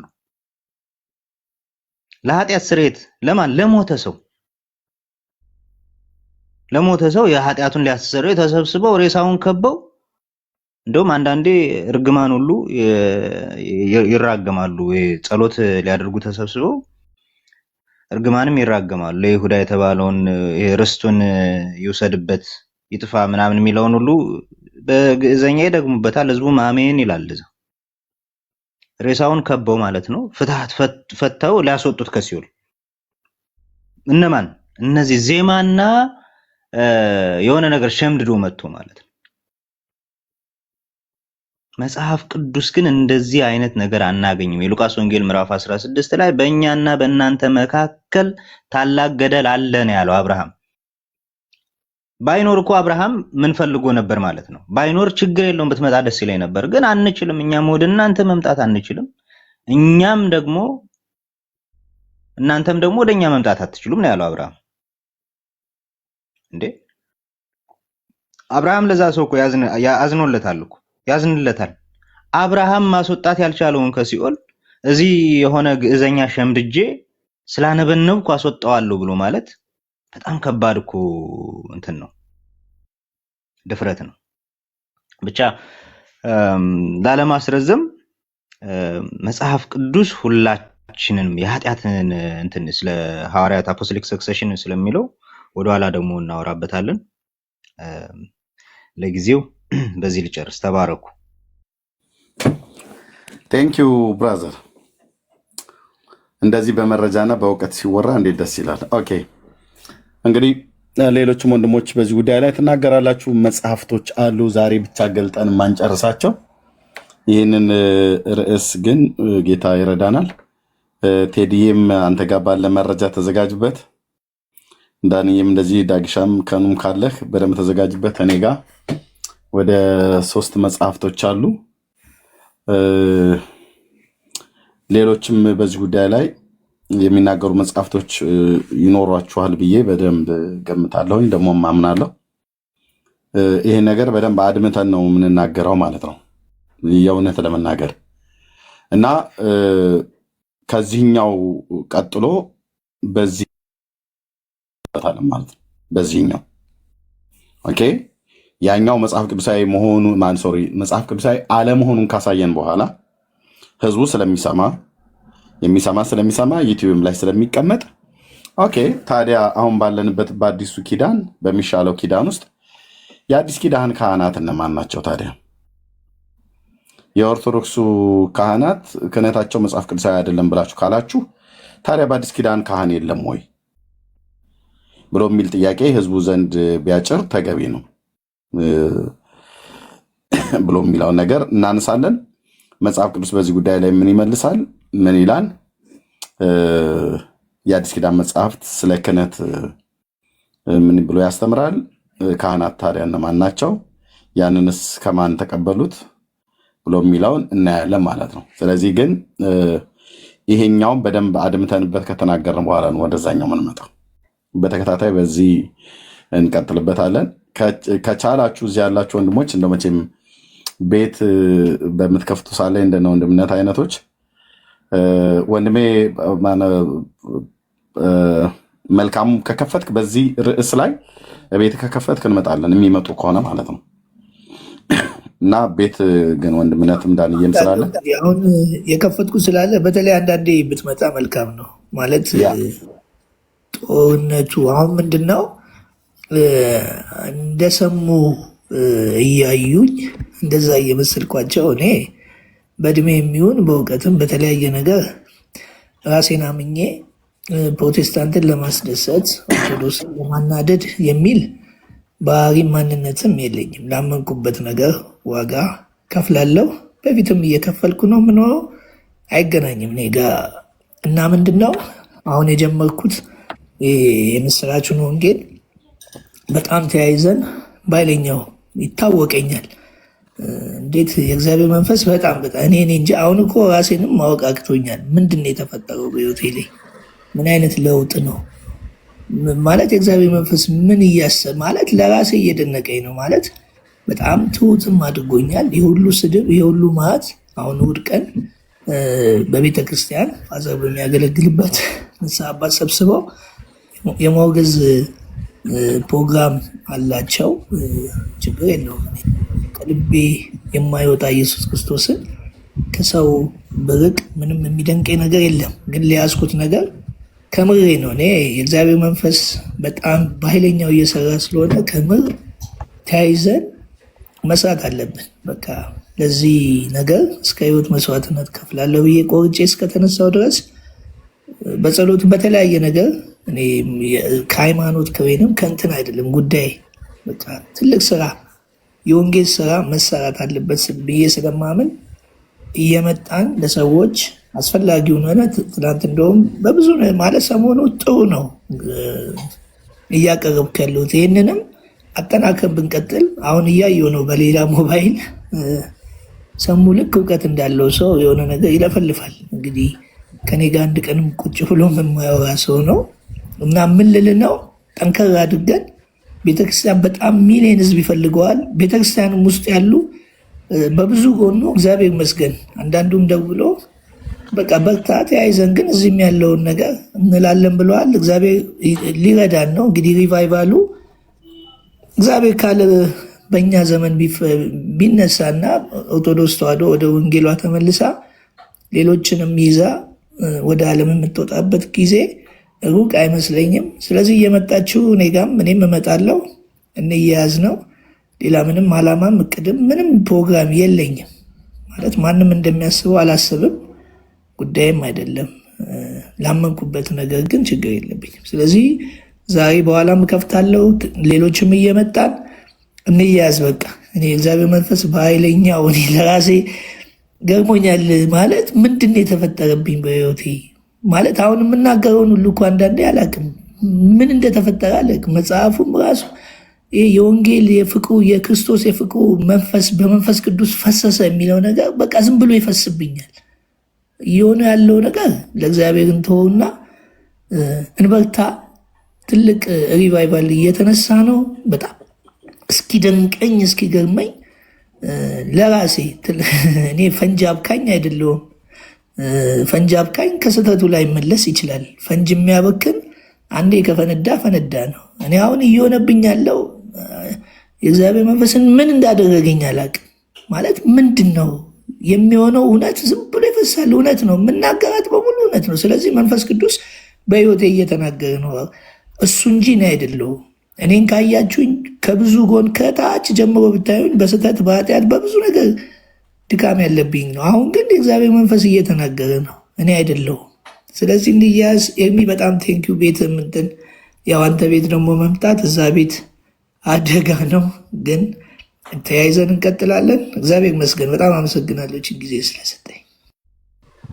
እሺ ቴንኪው ወንድሜ፣ መልካሙ እናወራለን በውስጥም ወደዚህ ደረጃ ላይ ከደረስክ እንደዋወል፣ በውስጥ ቴክስት እንደራረጋለን። እውነት ነው፣ ፈንጂ አምካኝ ብቻ ነው ከስተቱ የማይማረው እንጂ ሌላው ከስተቱ ይማራል።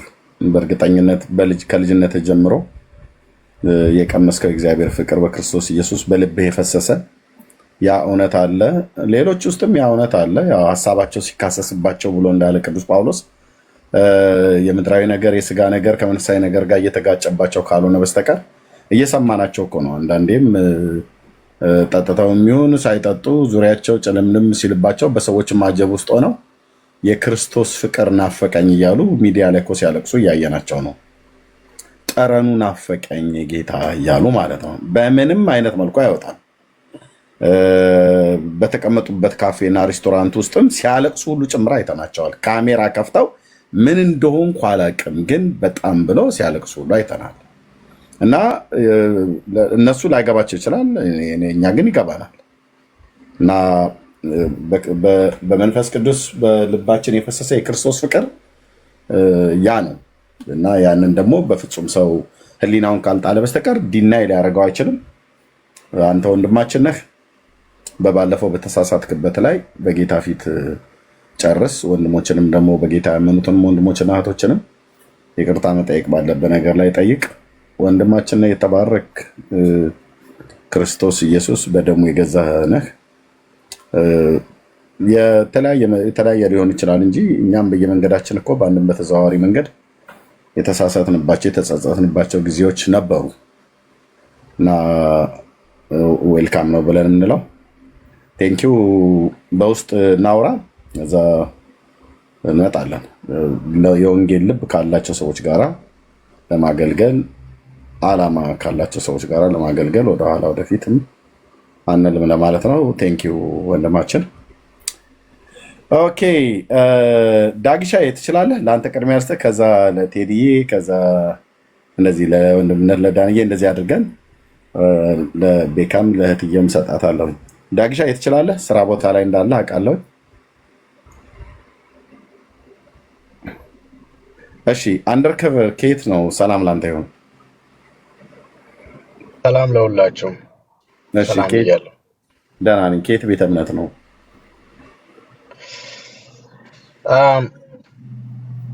ብዙ ዲቴል አለው እምነቴን ከመናገሬ በፊት ማለት እንዴት ዲቴል?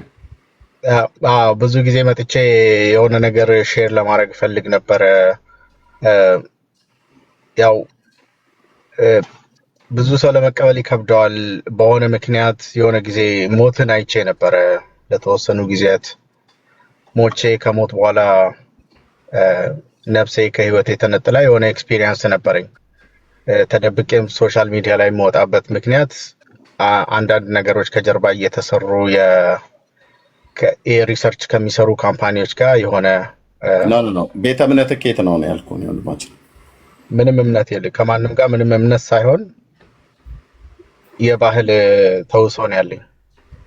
ኦኬ እሺ። ስለዚህ ከዚህ ዛሬ ካነሳነው ርዕስ ጋር የሚገናኝ አይደለም ያንተ ሀሳብ። በሌላ ጊዜ ላይ ምናልባት ለኤቲስቶች ምናምን ነገር ሀሳብ በምናቀርብ ኤቲስት አይደለሁም። በሃይማኖት ደረጃ ኦርቶዶክስ ነው የምከተለው ኢትዮጵያዊ ስለሆንኩ እኮ። ስለዚህ እምነት ታዲያ እንደው ብዬ ስል ለምን እምነት የለኝም ትለኛለህ? ኦርቶዶክስ የኢትዮጵያ ኦርቶዶክስ እምነት ተከታይ ነህ ማለት ነው? ሃይማኖቱን የምከተልበት ሃይማኖተኛ ስለሆንኩ ሳይሆን የራሴ ምክንያት ስላለኝ ነው፣ ካለኝ ኤክስፒሪየንስ ተነስቼ። ስለዚህ እምነት ምንድን ነው ብሎ አሁን እንደኔ ለጠይቀ ሰው እምነቴ ምንድን ነው ብለህ የምትለው? እምነቴ እግዚአብሔር ብቻ ነው አምላክ። የኦርቶዶክስን ሃይማኖት ታዲያ ለምንድን ነው መጠለል የፈለግከው? ወይ የኦርቶዶክስን ሃይማኖት ለመጠሪያነት ለምንድን ነው የፈለግከው? ከባህልና ከታሪክ ከማህበራዊ ህይወት ጋር እኔን የሚያስተሳስረኝ ነገር ስለሆነ ነው እንጂ ከእምነት ደረጃ የኢትዮጵያ ኦርቶዶክስ ተዋሕዶ ቤተክርስቲያን የምታምነውን ታምናለህ? በአንድ አምላክ እግዚአብሔር ብቻ ነው የማምነው።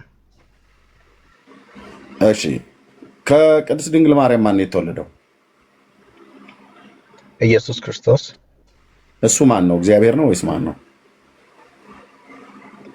እሱን ነው የምልህ። አሁን ይህንን መልስ ቀጥታ ከመመለሴ በፊት ኖ አይ ቆይ፣ በመጀመሪያ መልስንና ከዛ ማብራሪያው ላይ ከፈለግ ትቀጥላለህ። ኢየሱስ ከድንግል የተወለደው ክርስቶስ ኢየሱስ ማን ነው? በአንተ ባለህ መረዳት የኦርቶዶክስ እምነት ተከታይ ነኝ ብለሃል። ግን ደግሞ የኦርቶዶክስን እንደው ለመጠሪያነት እንጂ የምፈልገው እኔ ግን ሌላ አይነት ነገር አለኝ ነው ያልከው። ስለዚህ ኢየሱስ ክርስቶስ ማን ነው? ኮንቨርሴሽኑን በማኒፑሌሽን መንገድ አይደለም መቀጠል እንፈልገው። ሌላ ሰዓት መምጣት ካለብኝ ሌላ ሰዓት መጣለው እንጂ ይሄ አሁን እናንተ የያዛችሁት የሃይማኖት ነገር ደግሞ እኔ ካየሁት ኤክስፒሪየንስ፣ ከህይወት ኤክስፒሪየንስ፣ ከነፍስ ኤክስፒሪየንስ ጋር ማች ስለማያደርግ ሜቢ በሌላ መንገድ ልመጣ እችላለሁ እንጂ ልከህልኝ አይደል? ገስት ልከህልኝ ነው አይደል ያስገባው? ትክክል ነው። ርዕሱን አይተህ በርዕሱ ላይ የምትናገር መስሎኝ ነው። ምክንያቱም ኦርቶዶክሳውያን ክህነታቸው መጽሐፍ ቅዱሳዊ ነው ብሎ የሚል ጥያቄ ስለሆነ ያቀረብነው ርዕስ እሱን መሰረት አድርገህ ልትመልስልን የፈለክና ገስት የላክልኝ ስለሆነ ነው ያስገባው። ከገባህ በኋላ ግን የኦርቶዶክስ ሃይማኖትን ለመጠሪያነት እንጂ የምፈልገው ከባህልና ከአንዳንድ አኳያ የምግባባበት ነገር ስላለ እንጂ ከእምነት አኳያ ግን አትግባባበትም ማለት ነው። ስለዚህ እኔ እንደ ትናንት ባለፉት ዘመኔ ማለት ነው በኦርቶዶክስ ቤተክርስቲያን እንደነበረ ሰው ኢየሱስ ክርስቶስን ኦርቶዶክስ አምላክ ነው ብላ ታምናለች። አንተ ታምናለህ እንደዛ? አሁንም ያንን መልስ መመለስ እችላለሁ ከሃይማኖታዊ አንግል፣ ግን ያንን ማድረግ አልፈልግም። እኔ በነፍስ ሁላችንም በስጋና በእምነት ነው ብዙ ነገሮችን ኤክስፒሪየንስ የምናደርገው ምድር ላይ። ህይወታችን ነፍሳችን ግን ከስጋችን ከተለየች በኋላ ያለው እውነት ሌላ ነው። ሪያሊቲው ብዙ ነገሮችንም ደግሞ አይናችንን ተገልጦ እውነትን እናያለን። እሺ በቃ ስለ ነፍስሽ እንደዚህ እናድርገው። ማን የፈጠረህ አንተን? አምላክ። የአምላክ ማን ነው ስሙ? ያንን አምላክ በስጋ ብዙ ሰዎች እግዚአብሔር፣ አላህ፣ መሳያ ብለው የሚጠሩት የሁሉም በላይ አንተ ማን ነው ብለህ የምትለው? ሰዎችን ተዋቸው። አሁን ባለበት ቋንቋና ባህል አንጻር እግዚአብሔር የሚለው ስም ይሰጠዋል። አሁን በአንተ ማለት ነው አይደል? እኔ ባለሁበት ባህል አገርና ቋንቋ እግዚአብሔር ተብሎ ያ አምላክ የሁሉ የበላይ እግዚአብሔር ተብሎ ስም ይሰጠዋል ምድር ላይ። በየትኛው ባህል? አንተ ባለበት ባህል በየትኛው ባህል? በኢትዮጵያ። የኢትዮጵያ ባህል ስንት አይነት ባህል ነው ያላት ኢትዮጵያ? ኢትዮጵያ ብዙ አይነት ባህል አላት። አንተ ከየትኛው ባህል ውስጥ ነው? በየትኛው ባህል ላይ ነው እግዚአብሔር ብለው የሚጠሩት? ኢትዮጵያ ብዙ ባህሎች አሏት። ከዛ ባህል በየትኛው ባህል ላይ ነው እግዚአብሔር ተብሎ የሚጠራው? ኢትዮጵያ ውስጥ ባህል የሚባለው ማንም ጎሳ ተደራጅቶ ተስማምቶ በየትኛው ባህል ነው ያልኩ? የኢትዮጵያ ባህሎችን አይደለም። አይ ነው ወንድም ኤርሚያስ፣ እንደዚህ ኮንቨርሴሽኖችን ለመቀጠል ትንሽ ይከብዳል። በቃ ለምንድን የከበደህ? ነው ከብዶኝ አይደለም። ይኸውልህ ነገሮችን ግልጽ ለማድረግ እንዲረዳን ያለው ስለከበደ ነው። ይከብዳል ብለህ ያልከው ስለከበደ ልክ ነው አይደለም። ለመረዳት እንዲቀል በማለት ነው። አቅልልኝ ከሆነ ላቀልልህ እችላለሁ። ያውም ከርዕስ ማለት ነው። ቆይ አቅልልኝ ከሆነ ላቀልልህ እችላለሁ። በአንተ በኢትዮጵያ ውስጥ ባለ ባህል እግዚአብሔር ይባላል አልከኝ። ኢትዮጵያ ውስጥ ስንት ባህል አለ ብዬ ስልህ ብዙ ባህል አለ አልከኝ። በየትኛው በባህል አይደለም ዲፋይን ያደረግኩት። እሺ ታዲያ የአምላክ አንተን የፈጠረ አምላክ ማን ነው ስሙ? ወንድሜ ተናግሬ እንድጨርስም እድል ስጠኝ። እኔ ቤቱ መልእክት ስላለው ሰው ስለሚረዳ ብዬ ስላመንኩ ነው ጠብቄ ገባሁት። ዛሬ መጀመሪያ አይደለም፣ እንደ አጋጣሚ ቶሎ ገባው እንጂ ችግር የለም። አሁን ያ የፈጠረ አምላክ ስሙ ማን ነው ያልኩ? እግዚአብሔር። እግዚአብሔር ባለን ቋንቋ በምንድን ነው እግዚአብሔር መሆኑን በምንድን ነው ያወቀው? እግዚአብሔር መሆኑን መጽሐፍ ቅዱስም መረጃውን በቂ አያቀርብም። ተፈጥሮ፣ እኔ ራሴ፣ ሰው ማንነቱ፣ ዓለም በራሱ የማይክደው በምንድን ነው ያወቀው ነው ያልኩ። በስራው።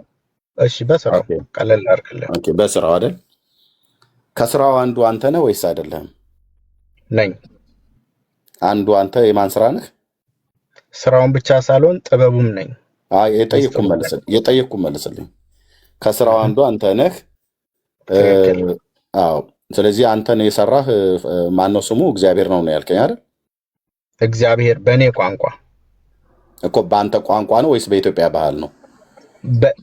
ባህሉን ተው። ባህሉ በጣም ናሮ ነው። ቀደም ባህል ነው ብለህ ስላልከኝ ነው። ቀደም ባህል ቋንቋ በአንተ ቋንቋ ነው ወይስ በኢትዮጵያ ባህል ነው እግዚአብሔር ነው ብለህ ያልከኝ? ያ እንደዚህ በመቆራረጥ ባናወራ ደስ ይለኛል። ምክንያቱም ቅድም በባህላችን ነው አልከኝ፣ አሁን ደግሞ በእኔ ቋንቋ አልከኝ። ቅድም በኢትዮጵያዊነት ባህል አልከኝ፣ አሁን ደግሞ በእኔ ቋንቋ አልከኝ። ይሄ ሰራኝ ብለህ ያልከው እግዚአብሔር ብለህ ያልከው በማን ቋንቋ ነው እግዚአብሔር ነው ተብሎ የተጠራው ነው እያልኩ ያለሁት። በሀገር፣ በማህበረሰብ፣ በቋንቋ እኛ የምንገልጸው እግዚአብሔርን በምንለው ቃል እሱን እግዚአብሔር ነው የምልህ። ናሮ ለማድረግ አይደለም። በባህል አይደለም እግዚአብሔር የሚገመተው፣ በሀገርም አይደለም። ግን እኛ የምንገልጽበት ስሙን ኬት አገኘው? እግዚአብሔር ብሎ የሚለውን ስሙን ኬት ነው ያገኘው? ለመጀመሪያ ጊዜ ይህን ስም ለአምላክ የሰጠ አገር ወይ ሃይማኖት ወይ ባህል? እግዚአብሔር የሚለው ቃል የካራክተሩ ዲስክሪፕሽን ነው። ምን ማለት ቃሉ? የምን ቃል ነው? ከኢትዮጵያ ብሔር ብሔረሰቦች ውስጥ የምን ቃል ነው ቃሉ? አማርኛ። እግዚአብሔር ማለት አማርኛ ማለት ነው? ላይሆንም ይችላል። ቅድም ለዛ ነው ያልኩት። እንደ ማህበረሰብ ቀደም ማህበረሰብ አይደለም ብለሃል ነው አልከኝ። ከዛ ደግሞ ስጠይቀኝ እንደኔ ነው እንጂ እንደ ማህበረሰብ አይደለም አልከኝ። እግዚአብሔር ማለት አማርኛ ቋንቋ ነው ብለኸኛል። ቆይ አድምጠኛ እንዴ። እንደዚህ ማውራታችን ጊዜ ሰጥቼ ነው እያወራ ያለሁት። እግዚአብሔር ማለት አማርኛ ቋንቋ ነው ብለኸኛል። ማለት ምን ማለት ነው? ሰው ወደ ግዕዝኛም ልትወስደው ነው ማለት ነው። አማርኛ ነው ብለህ ስላልከኝ እኔ ትርጓሜውን እየጠየኩ ያለ ማለት በአማርኛ ምን ማለት ነው እያልኩ ነው። ባለመቆራረጥ ብናወራ ይኸውልህ፣ እሱን ነው ያልኩት። ምንም አልተቆራረጥም። ኮንቨርሴሽን እንድናደርገው ብዬ እኮ ነው። ማለት አይ ነው ይኸውልህ፣ አሁን ያንን በስጋ ነው እናንተ ካልኩሌት እያደረጋችሁ ያላችሁ። አንተ በነፍስ ካልኩሌት አድርገህ ንገረን። እኔ በስጋ ብጠይቅህም አንተ ግን በነፍስ በደንብ ደምረህ ቀንሰህ አባስታካፍለህ የሚደርሰንን ይሄ ነው ብለህ ንገረን። ማለት ምን ማለት ነው? በነፍስ ከሆነ ያ ሲጀመር ቃሉ ራሱ ምንም ትርጉም ላይ ነው ይችላል። ኦኬ አማርኛ ነው ብለህ ካልከኝ በኋላ እግዚአብሔር ማለት አማርኛ ነው ብለህ ካልከኝ በኋላ እኔ አሁን ብሎ የሚለው ቃል አማርኛ ነው ብለህ ስላልከኝ ትርጓሚው ምንድን ነው ያልኩት። የቃሉ ትርጉም እሱን እኮ ነው የምልህ። አይደለም በእናንተ ስናወራ የምንቆራረጥ ከሆነ ያንተን ሀሳብ ብቻ ነው ማኒፑሌት የምታደርገው። የኔንም ሀሳብ ብቻ ኮንቨርሴሽን ነው። እሱን ነው የምልህ። መልስልኝ። እሺ በቃ ይሁን፣ እድል ልስጥህ፣ መልስልኝ። እግዚአብሔር ማለት አማርኛ ቋንቋ ነው ብለኛል። ስለዚህ ብሎ የሚለውን ቃል ዲፋይን አድርግልኝ በእናንተ ዓለም ውስጥ ማለት ነው። እሱን በእናንተ በእኔ የሚለውን ነገር እሱን እኮ ነው የምልህ። አሁን እሱ ነገር ለመግባባት እሱን ነው የምልህ። አየህ አውርተን ካልጨረስን በቃ እስካሁን ሰምቻለሁ። የነፍስ ትላለህ፣ በባህል ትላለህ፣ ምንም የሰማኸኝ ነገር የለም። እስካሁን ድረስ ኦኬ አልተደማመጠም። የምታወራው ነገር አለ በጠይቁ ጥያቄ ላይ ነው አይደለም? ይኸውልህ ጥያቄው ትክክል ነው፣ የምጠይቀው ጥያቄ ትክክል ነው። ግን አልቲሜት ጎሉ ሰውን ለማረም አይደለም። ይኸውልህ እንደዚህ አትቆራርጠኝ። አልቲሜት ጎሉ አላማ ሰውን ማረም ነው፣ ሰውን ወደ ትክክለኛ መንገድ መመለስ ነው። which is ጥሩ ነገር ነው። ግን አሁን እኔ እናንተ እንዲህ ስናወራ የሆነ ነገር ጠይቀኸኝ በቃል ከምታረመኝ ይልቅ ሙሉ ሴንቴንስ ተናግሬ ሲጨርስ የዛኔ አንተም የኔን ስህተት ለመያዝ ይመቻል። ግን በየቦታው እያያዝከኝ አንተ በፈለግኩበት መንገድ ስላልሄድኩ የሆነ ከያዝከኝ ዓላማውን ይቀይራል። እንደዛ እኮ እንዲይዝህ እኮ የምታደርገኝ አንተ ነህ። የምታወራው ነገር ርዕሱ ላይ አንደኛ ርዕሱ ላይ አይደለም። ይኸውልህ ልብ በል አንደኛ ርዕሱን እያየህ ርዕሱ ለአንተ እንደማይሆን እያወቅ ገዝት ላክልኝ።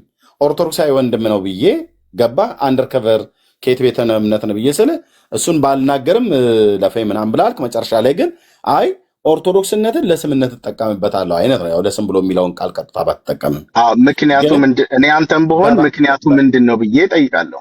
በባህል ብለህ አልከኝ። በባህል የሚያገናኘን ነገር አለ ብለህ አልከኝ። ኦኬ። ስለዚህ እኔ ደግሞ ምን ብዬ ጠየቅኩ? ኢየሱስ ክርስቶስ ማን ነው ከድንግል ማርያም የተወለደው ብዬ አልኩ። እግዚአብሔር ነው ወይስ እግዚአብሔር አይደለም ብዬ ስለ እሱ ላይ አልናገርም አልከኝ። ምክንያቱም አንተ ስለ ሃይማኖት ነው እያወራ ያለው። ታዲያ እኔ ደግሞ የመጣሁት ስለምን ልታወራ የመጣሁት? እኔ እኮ የሃይማኖት ሰባኪ ነኝ። ትክክል ዳንዬ፣ ወንድምነት። አቤት። ምን አልባት ሶሪ በማር ስለገባሁኝ። እሺ ኦርቶዶክሳዊ ነን ስትል ሰምተናል አይደል? አንደርከቨር ትክክል። እሺ አሁን ኦርቶዶክሳውያን ክህነታችሁ መጽሐፍ ቅዱሳዊ ነው የሚል አንስተናል። በዚህ ጉዳይ ላይ ማውራት አቅም አለ ነው? አሁን ይኸውልህ የመጣሁበትን ዓላማ ክሊር አድርጌ ነበረ። እኔ ስለ አንተ ዓላማ አይደለም የጠየቅኩ። አሁን የጠየቅኩ የአንተን ዓላማ አይመለከትም። እኛ ዓላማ አለን ስንወጣ ኦርቶዶክሳውያን ክህነታችሁ መጽሐፍ ቅዱሳዊ ነው የሚል ጥያቄን ያነሳ ነው። በዚህ ላይ ማውራት አቅም አለ ነው? ለሃይማኖት ስመጣ እኮ መጀመሪያ ግልጽ አድርጌ በሴንቴንስ የተናገርኩ መሰለኝ። ስለ ሃይማኖት ላወራ ሳይሆን የመጣሁት። ስለዚህ ሌላ ቦታ ሄዳ አሁን እየተወራ ያለው ሃይማኖታዊ ወሬ ነው። ችግር የለውም። በሃይማኖት የምታፍር ከሆነ ሌላ ቦታ ሄደ ስለ ሃይማኖት ነው ያወራ። የተረዳኸኝ አይመስለኝም። ችግር የለውም። መውጣቱ ችግር የለውም። ግን መረዳት አይጠበቅብንም ብራዘር። ኦርቶዶክሳዊ ሆነ ስለ ኦርቶዶክስ ማውራት ካልቻልክ አሁን እዚህ ጋር ያዝነው ጨዋታ አይደለም፣ ሌላ ወሬዎች አሉ። እኔ ላስረዳችሁ የፈለግኩት ደግሞ እኛ ስላንተ ሐሳብ ሞትን እንዳየ ሰው ሃይማኖት ዋጋ ምንም ችግር ካልተደማመጥን መማማር ከየት ሊመጣ ይችላል? ቢያንስ እናንተ የተሻላችሁ እንዳንተ የሚያወራ በሀገራችን በጣም ብዙ ሰዎች አሉ። ካላወቅከው ምናልባት ፍቅር ዘመን ሄደህ ልታወራው ትችላለህ። ተመሳሳይ ነው። አንዴ ስሜት ያቱን ኦኬ። ፍቅር ዘመንም ተገለጠልኝ እያለ ነው ያለው። አንተም እንግዲህ በህልሜ ተገለጠልኝ እያልክ ነው ያለው። ብዙ ሰዎች አሉ በምድራችን ላይ እንደዚህ እየተነሱ ያሉት። ስለእናንተ አይደለም የምንጨነቀው። ላስቸግርህና ስለእኔ የተረዳኸው ነገር ምንድን ነው? አትደረብ ወዳጄ። አሁን እኛ ስለአንተ ህልምና ስለአንተ ቅዠት ምንም የምንጨነቅበት ሰዓት አይደለንም። አሁን ይዘን እየወጣን ያለነው ስለ አምላክ ቃል ልናወራ ነው። ኦርቶዶክሳዊ ነኝ ብለሃል። አሁን በተነሳው ርዕስ ላይ የማውራት አቅም ካለ እንቀጥል፣ ካለዛ ግን አሁን ህልም ምናምን ቡና አፍልተናለም ቁጭ ብለን እያወራን ያለ ነው ብራዘር። አሁን ያየኸውን ህልም ቅዠት ምናምን ማስፈታት ከፈለክ ሰፈር ውስጥ በጣም ብዙ ቡና ሲፈላ ቁጭ ብሎ የሚያወሩባቸው ጊዜያቶች ያላቸው ሰዎች ይኖራሉ። እነሱ ጋር ሄደህ ተጫወት። አሁን እኛ እያወራን ያለ ነው ስለ እግዚአብሔር ቃል ነው። ስለ አምላክ ቃል እየተጫወትን ስለሆነ በዚህ ጉዳይ ላይ የማውራት አቅም ካለ እንቀጥል፣ ከሌለ ግን ለአንተ አይነት ለእንደዚህ አይነት ተረት ጊዜ የለንም እና ጊዜ አታባክን። እታች ሆነ ታፕታፕ ሼር አድርግ። የመጨረሻ እድል ልስጥ። አሁን በተነሳው ብራዘር በተነሳው ሀሳብ ላይ የማውራት አቅም አለ ወይስ የለህም? ኦኬ አሁን እኔ እስክታወራ አዳመጥኩ። 30 ሰከንድ ይኖርሃል ለማውራት ሳታቋርጠኝ። የማውራት አቅም አለ ወይስ የለህም ብራዘር? ልነግርህ ነው። አሁን እንደ ዲቤት የተናገርከው ነገር መሸነፍ ማሸነፍ ለሚለው ነገር ሊያመጣ ይችላል። የለህም አስጨርሰኛ ዳኒ። የቤቱ ዓላማ የቤቱ ዓላማ የመጨረሻ እድል ልስጥ። አሁን ወንድምነት በከፈተው ርዕስ ላይ የማውራት አቅም አለ ወይስ የለህም?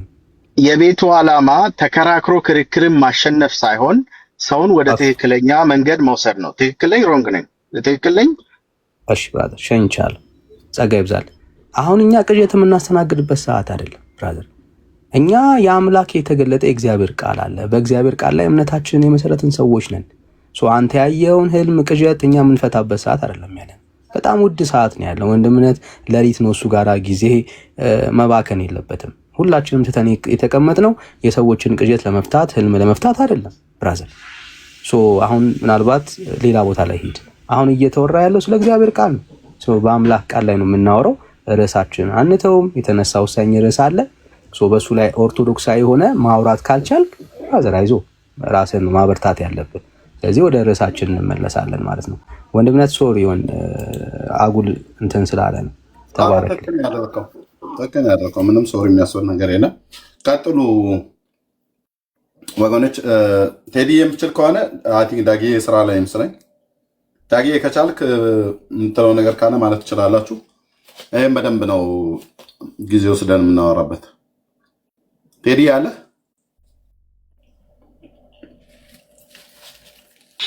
አለውኛ። በድጋሚ የጌታ ጸጋና ሰላም ይብዛላችሁ። ሁላችሁም በክርስቶስ ኢየሱስ ስም ሰላም ብያለሁ። አንዳንድ ኮሜንታተሮች በተለይ ክርስቲያኖች እባካችሁ ክርስትናችሁ ይታይ። ትክክል ያልሆነ ነገር ብታዩ፣ ብታነቡ፣ ብትሰሙ፣ ብትመለከቱ የእናንተ ብልጫ የሚታየው በምትመልሱት መልስ ነው እና መልሶቻችሁ ሁሉ እግዚአብሔርን እንደፈራችሁ የሚያሳውቁ እንደገና ደግሞ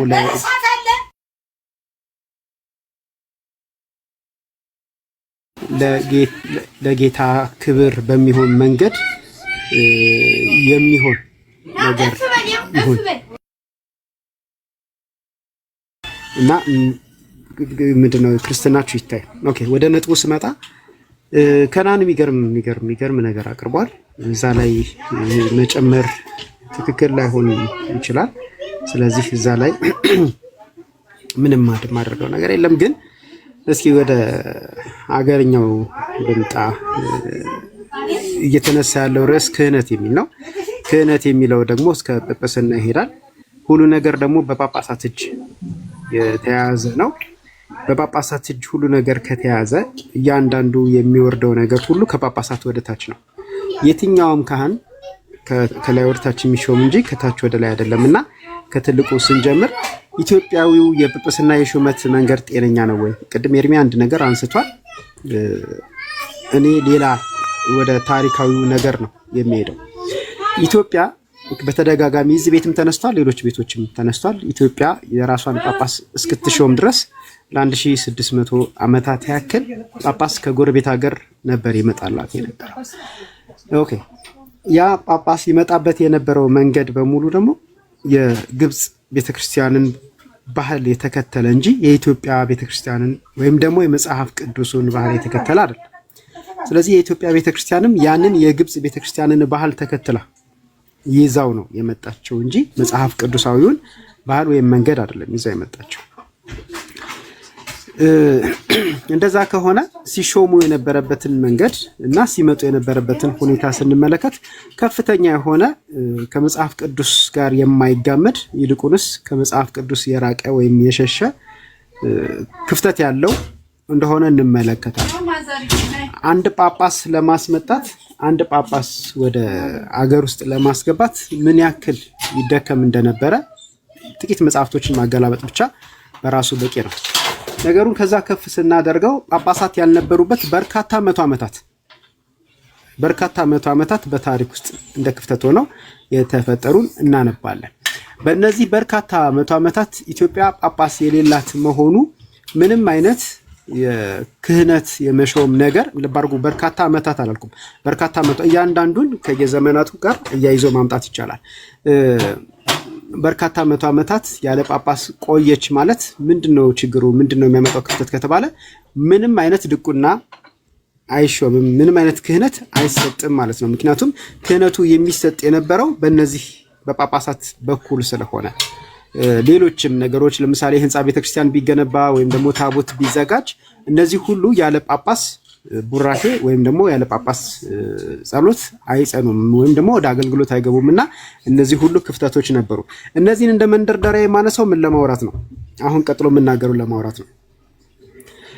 ጳጳሳት በከፍተኛ ሁኔታ እጥረት በነበረበት ጊዜ የቤተክርስቲያን አገልግሎት ይስተጓጎላልና ምክንያቱም ዲያቆናትም ሌሎች ካህናትም ስለማይኖሩ የቤተክርስቲያን አገልግሎት ይስተጓጎላልና አንድ ጳጳስ ሲገኝ የተገኘውን እድል ለመጠቀም በሚል በጀርባ ላይ የታዘሉ ህፃናት ለባርጎ እናንተ 40 እና 80 ቀን ስለመጠመቅና በዛ ደግሞ እግዚአብሔር ልጅ ስለመባል ብቻ ነው አይደል የምታውቁት። በጀርባ ላይ የታዘሉ ህፃናት ድቁና ይሰጣቸው ነበር። ከዛ በኋላ ያ ልጅ ሲያድግ በትምህርት ሳይሆን በድምጽ በማዳመጥ ያገኘውን ነገር ይዞ ወደ አገልግሎት ይገባ ነበር። ክህነቱ ይሰጥ የነበረው በምንድነው አልኩት? በጀርባ ላይ ታዝሎ በጀርባ ላይ ታዝሎ። ኦኬ እሺ፣ ትንሽ ከፍል አድርገው። ይሄን አንድ ጳጳስ ያደረገው ነው አሁን የምናገረው። ይሄኛው ጳጳስ እየዞረ በየቦታው ካህናትን ለመሾም ስላልፈለገ አድካሚ አይደለ? በእርግጥ በጊዜው ያው በአህያ ወይም በበቅሎ ወይም በፈረስ ጀርባ ላይ ሆናችሁ ነው የምትጓጓዙትና አድካሚ ነው። ያው ትራንስፖርት አይኖርም። አንዳንድ መንገዶች ደግሞ ለነዚህም ለእንስሳቶቹም እግር የማይመች ስለሆነ በእግሩ ሊጓዝ ይችላል ይሄ ካህን፣ ይሄ ጳጳስ፣ ይሄ አባት። ስለዚህ እንደዚህ መጓጓዝና እንደዚህ ባለ መንገድ መሄድ ስላልፈለገ አሁን እናንተ በምትረዱት ቋንቋ ስሙን ልጥራው፣ ፊኛ ነው አላልኩም፣ እናንተ እንድትረዱት ነው ሐሳቡን። በፊኛ ትንፋሹን ብሎ ፊኛው ውስጥ ይታሰርና ክህነት የሚሰጠው ሰው ዲቆናም ይሁን ሌላ ክህነት የሚሰጠው ሰው ጋር ሄዶ ከዛ ከትንፋሹ ላይ እየተደረገ ክህነት ይሰጥ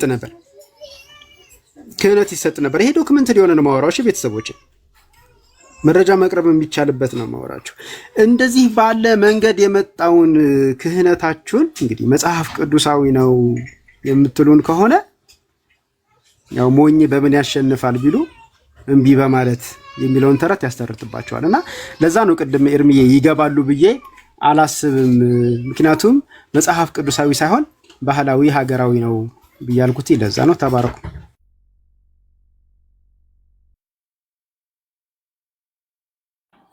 ታዲያ ምን እናደርጋለን? አሁን ከዚህ በኋላ እንደዚህ እንደማይገቡ ደጋግሞ አጽንኦ ሰጥቶ ቅድምም ተናገረ፣ አሁንም ተናገር። አይገቡማ በቃ።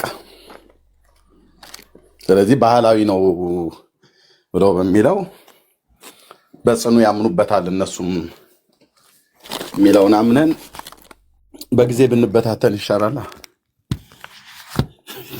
ተስፋ አስቆረጥከኝ። እኔ ይገባሉ ብዬ ስጠባበቅ፣ አረ ኦርቶዶክሳውያን የሆነ ነገርማ ማለት አለባችሁ በዚህ ጉዳይ ላይ። እንደዚህ ዝም መባል የለበትም። እንግዲህ የቀደመችው ኦርቶዶክስ የምታስተምረውን ነገር ከሚናገሩ ስለሆንኩኝ እኔም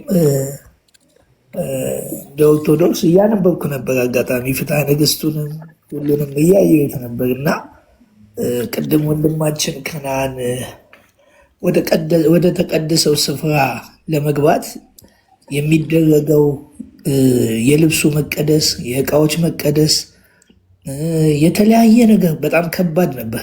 ለምን? በዛን ጊዜ እንግዲህ የእግዚአብሔር ጸጋ ማለት ሰውና እግዚአብሔር ስለተለያየ ለመቀራረብ ረጅም ርቀት ስላለ ሊቀ ካህኑ እንኳን ገመድና ሰንሰለት ታስሮለት ነበረ ወደ ቅድስተ ቅዱሳን የሚገባው። ለምን? በቃ እግዚአብሔር ጋር ለመቅረብ ተራርቀው ሰውና እግዚአብሔር ተራርቀው ስለነበረ የሆነ ነገር ቢገኝበት እንኳን ሊሞት ስለሚችል በገመድ ጎትቶ ለማስወጣት ወይም ሰንሰለትም እና ወደ አዲስ ኪዳን ስንመጣ እግዚአብሔር ሁላችንንም ካህን ያደረገው ጸጋ በውስጣችን ክርስቶስ የሆነው ጸጋ በውስጣችን ስላለ አማኑኤል ስለሆነ እግዚአብሔር ከኛ ጋር ስለሆነ ከኛ የሚጠበቅ ነገር ትቶ ራሱን ስለኛ መስዋዕት ከፍሎ ራሱ ቅዱስ የሆነው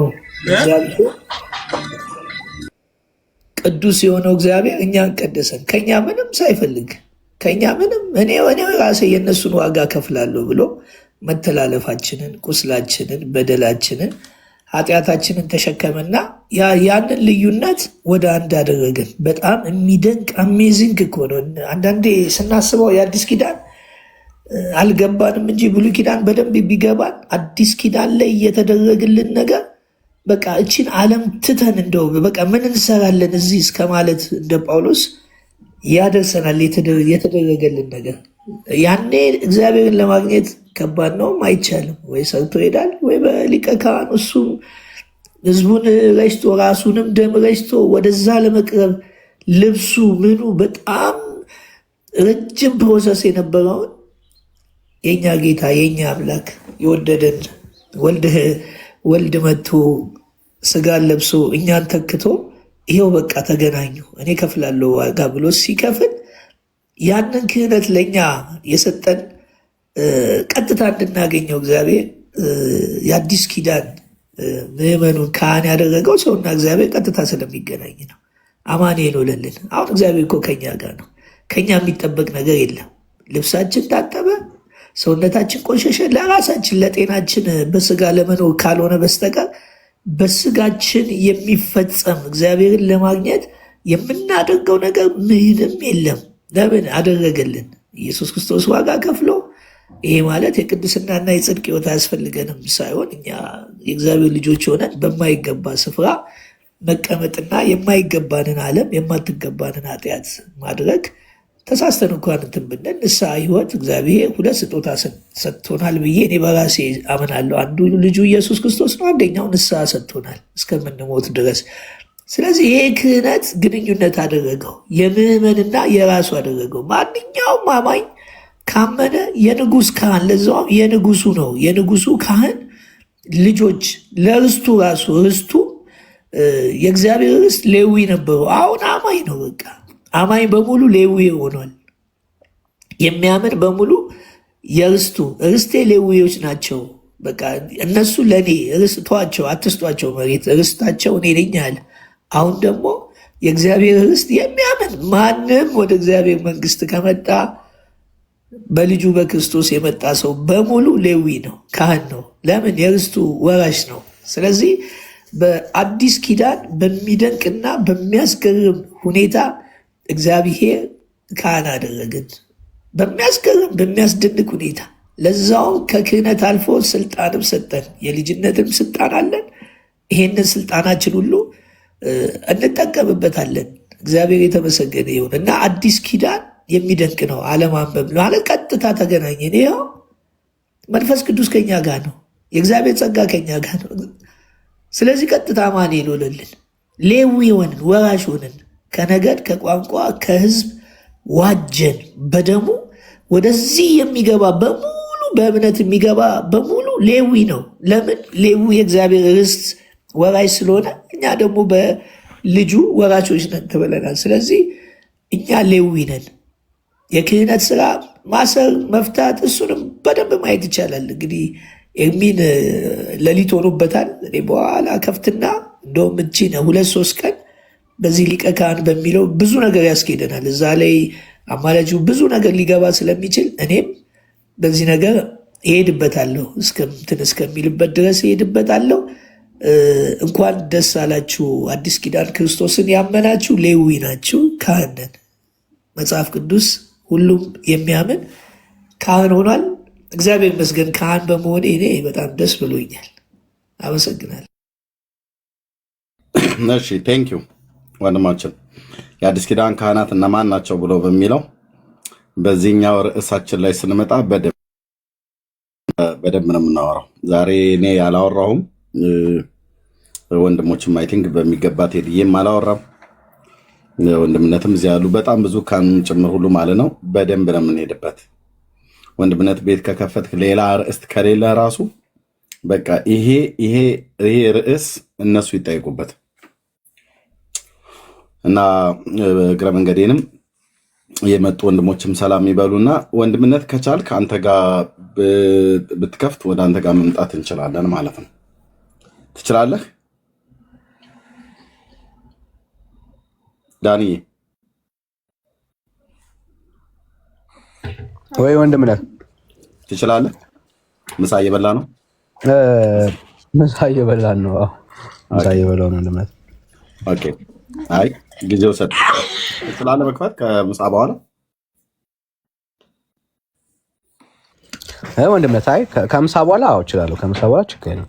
በቃ ከምሳ በኋላ እስከዛ ድረስ እጠብቅሃለሁ። ከዚህ በኋላ 2 ሰዓት ትበላለህ? እሺ ወንድም። አይ 2 ሰዓት እንደ ቄስ ወደ እየታሸከ እየገፋን ወደ ጎን እሺ ጆይ እንኳን ደህና መጣ። ሰላም በል። ከዛ ከላይ እንጀምርና እነ ዳግሻ እነ ቤካ እንደዚህ እያሉ እየተናገሩ ብዬ እንጨርሳለን። የሰላም ይብዛ። ወንድምነት እንዴት አለ? በጣም ያሳከኝ 2 ሰዓት የሚበላ ሰው እኚህ ልብላ ግን እንዳልጸዳዳ መቀመጫ እንድፈኝልኝ ያሉን ሰውዬን ያስታወሰኝ እኔና ዳኔ ዛሬ ያልከበላ አላውቅም። ዳጊ የሰላም ይብዛ። እኔ ወንድም ቤክዬ፣ ቴዲ፣ ፈለገ፣ ከናን፣ ውብ፣ ዳኒ ራስ ሰላማችሁ ይብዛ። ተባረኳይ። እንትና ቴዲ ያለው ነገር ላይ ይሄ የኢትዮጵያ ኦርቶዶክስ ተዋሕዶ ቤተክርስቲያን እምነት ስርዓትና የውጭ ግንኙነት የሚለው ላይ ቅድም ካነሳው ጋር የተያያዘ ገጽ 10 ላይ አንድ ነገር አነበብኩና ሼር ላርጋችሁ ብዬ ነው። እቺ የእስክንድሪያ ቤተክርስቲያን እንዴት የኢትዮጵያን ቤተክርስቲያን 1600 ዓመት ሙሉ ሿሿ ስትሰራት እንደነበረ ምን ብላ ሸወደቻት? ገጽ 10 ላይ እንዲህ ይላል። የእስክንድሪያ ቤተክርስቲያን የኒቂያ ጉባኤ ውሳኔ ነው ብላ በጻፈችው የተንኮል ድንጋጌ ለ1600 ዓመታት ከራሷ ልጆች ሳትሾም ከእስክንድሪያ ጳጳሳትን እየተቀበለች ስታስተናግድ ኖራለች ይላል። ገጽ 10 ላይ ነውና ምንም አታውቅም ብላ የኒቂያ ጉባኤ ወስኗል ከራስሽ ጳጳስ እንዳትሾሚ ብላ ነው ስትጫወትባት ጢባጢቤ ስትጫወት የነበረውና ጨካኝ ቤተክርስቲያን ነች። በነገራችን ላይ የዋዛ ቤተክርስቲያን አልነበረችም እና እንደፈለገች የኢትዮጵያን ቤተክርስቲያን ስትጫወትባት ነበርና አሁን እኛ ወንድምነት እንባባላለን። እነሱ እህት ቤተክርስቲያናት እኮ መባባል አይችሉም። ለምን? የተንኮላቸው ብዛት ሙስሊም ሁሉ ጳጳስ እየሾሙ ጢባጢቤ ሲጫወቱባቸው ነበረ። ከዛ ደግሞ ገጽ 11 ላይ እንዲህ ይላል። ተፈላጊ ያልሆነ ይህ አይነቱ ቅራኔ እንዲቀር በየጊዜው ቢሞከርም በኢየሩሳሌም የሚገኘው የቦታ ይዞታችንን ለማሳጣት የሚደረግ ሴራ ቤተክርስቲያናችንን እያሳዘነ ነው ይላል። የእስራኤል ሀገር ዴር ሱልጣን የሚባል ቦታ አለ። የሚጣሉበት ይፈነካከታሉ። በነገራችን ላይ ታውቃላችሁ፣ ፖሊስ ይጠራራሉ፣ ይደባደባሉ መነኮሳት እና ለመሬት ገና የሚጣሉ በመሬት የሚተነኳኮሉ የህፃናት ባህሪ ያላቸው እነዚህ ወገኖች እንግዲህ በጣም ነው የሚያሳዝኑት። እኔ ታየኝ እኮ ሙሉ ወንጌል መሰረተ ክርስቶስ ላይ ተንኮል ስትሰራ፣ የአሜሪካኗ አሴምብል የኢትዮጵያ አሴምብል ላይ ሻጥር ስትሰራ እግዚአብሔር ያሳያችሁና የሰማዩ አባቴ ያልተከለው ተክል ይነቀላል የሚለው ነገር ደንበኛ ማሳያ ነው እንደዚህ አይነቱ ነገር ብዬ ነው የማስበው ልላችሁ ነው። እግዚአብሔር ይባርካችሁ። ተባረኩ። እሺ ቴንክ ዩ ጆ። አንዱ የምናነሳው መጽሐፍ ምን ነው እሱ አሁን ያነሳው ማለት ነው። በደንብ ነው የምንናገርበት ከመጽሐፍ ቅዱስ ማኳያ ያለው ነገር በደንብ አስፍተን ብሉይ ኪዳንም በአዲስ ኪዳንም ደግሞ ካህናት አሉ የሉም ካሉ እነማን ናቸው ብሎ የሚለው ማለት በሰፊ እንሄድበታለን። ጸጋ ይብዛላችሁ። ዳግሻ ያለ አሁን አንድ አስታውሶኝ ነው ጆ ሲናገር አስታውሶኝ ነው። ዴር ሱልጣን ላይ የሚፈነካከቱት በየአመቱ ነው። ግን የሚገርመው ጀርመን ላይ የፕሮቴስታንት ቤተክርስቲያኖች ናቸው በነፃ የሰጧቸው ለኢትዮጵያ ኦርቶዶክስ ተዋሕዶ ቤተክርስቲያን መሬትና ህንፃ በነፃ ሰጥተዋቸዋል። እንግዲህ ልዩነታችንን ተመልከቱ። እርስ በራሳቸው ይፈነካከታሉ።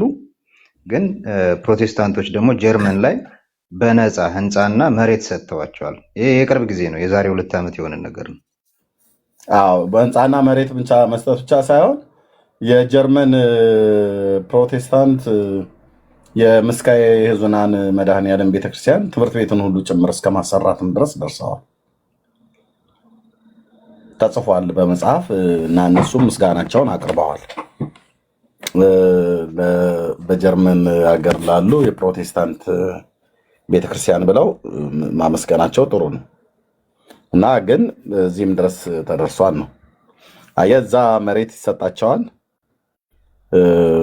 እዚህ ደግሞ በመሬት ይደባደባሉ። ግን ደግሞ እህታ ቤተክርስቲያናት ተባብለው ይባባላሉ። እሱን እነሱ ከፈለጉ ይቀጣቀጡ፣ መቀጣቀጥ መብታቸው ነው። ያውም እኮ በሰው ሀገር ነው፣ ሁለቱም አይመለከታቸውም። የኢትዮጵያ ኦርቶዶክስም ግብፅም አይመለከታትም። መሬቱ የእስራኤላውያን ነው። እኔ የእስራኤል መንግስት በሆን ገርፌ ነው የማባረው በሙሉ ለሆነ እንጂ ገርፌ ነው በሙሉ የማባረው። መሬቱ የማን ነው? የጽዮናውያኑ ነው። እዛ ላይ እነሱ የሰው ስጥ ላይ ሆኖ እንደመደባደብ በሰው ስጥ ላይ ቆሞ እንደሚጣላ አውራ ዶሮ እንደማለት እኮ ነው። በጽዮናውያኑ መሬት ላይ ሆነ ትደባደባለህ እንዴ? ዴር ሱልጣን ይሄኛው ዋሻ የኔ ነው ይሄኛው ዋሻ የኔ ነው ብሎ በሚል ማለት ነው። እንዴት ብለህ ብትል እግዚአብሔር ያን ምድር የሰጠው ለአብርሃምና ለዘሩ ነው። አይ ምንም አያመጣም ብላችሁ ካላችሁ ያው በሳቅ ሊያልፍህ ይችላል ሞሳድ ማለት ነው። ስቆ ተዝናንቶ ካልሆነ እንደ ኢራን ወደ ድንጋይነት ዘመን ይቀይራል ማለት ነው። ይሄ ጠላ ሲጠጣ የሚውል ቄስ አይደለም። እነ ሀያቶላ እንኳን በእንዴት አይነት እንደተወሰዱ አይታቸዋል። ዓለም እያየም ነው እንዴ። ታቦቱም እኛ ጋ ነው ብለን መሬቱም እኛ ነው ብለን ይቻላል።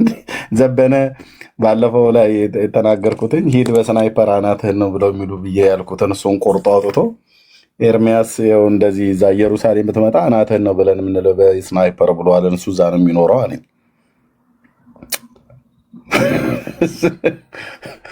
እኔ አሁን ያልኩትኝ ኢየሩሳሌም የኢትዮጵያ ግዛት ናት ብሎ ስላለ ነው ጆሲ ሾው ላይ ቀርቦ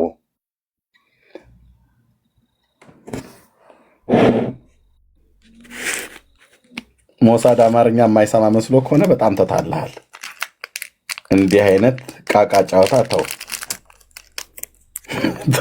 ተው፣ እንኖርበት በሰላም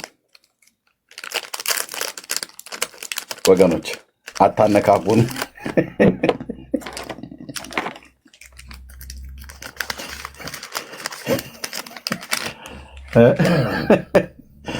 አዎ ፓስተር ቸሬ ተንቀሽቅሾ ይቅርታ ጠይቃሉ እኮ ሊጠይቅ ይገባል። እውነት ነው፣ ሊጠይቅ ይገባል። ከዛ በኋላ እኮ በየሚዲያ ላይ ሁሉ የሚጠራውን ጠፋ። አይ ቲንክ እሱም የሚጠሩትም ሲኖሩ ወጥቶ ላለመናገር ነው መሰለኝ ዝምታ ፈጥሯል። እና ተዉ ነው አሁን ምንድን ያነሳው የግብፅ ኦርቶዶክስ እና የኢትዮጵያ ኦርቶዶክስ እዛ ዴር ሱልጣን የምን ሱልጣን እያሉ ሲከታከቱ እንትን ይላሉ። እዚህ ደግሞ ይመጣን ነው እናትና አባት ነን እስክንድሪያ እናቴ ማርቆስ አባቴ ብሎ ይላል።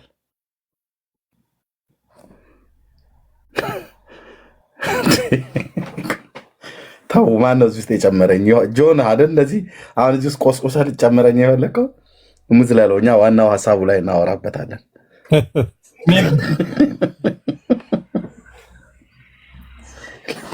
ሌላ ጣጣ ማለት ነው።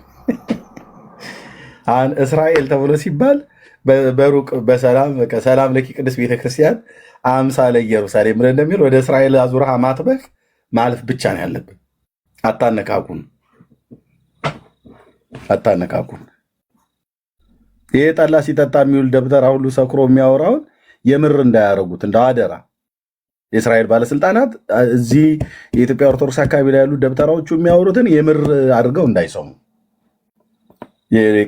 ቀልዳቸው ነው፣ ጠላ ሲጠጡ ነው እንደዚህ የሚያወሩት ብለው ይበሉ። የምርማ ካረጉት ጉድ ነው የሚፈላው።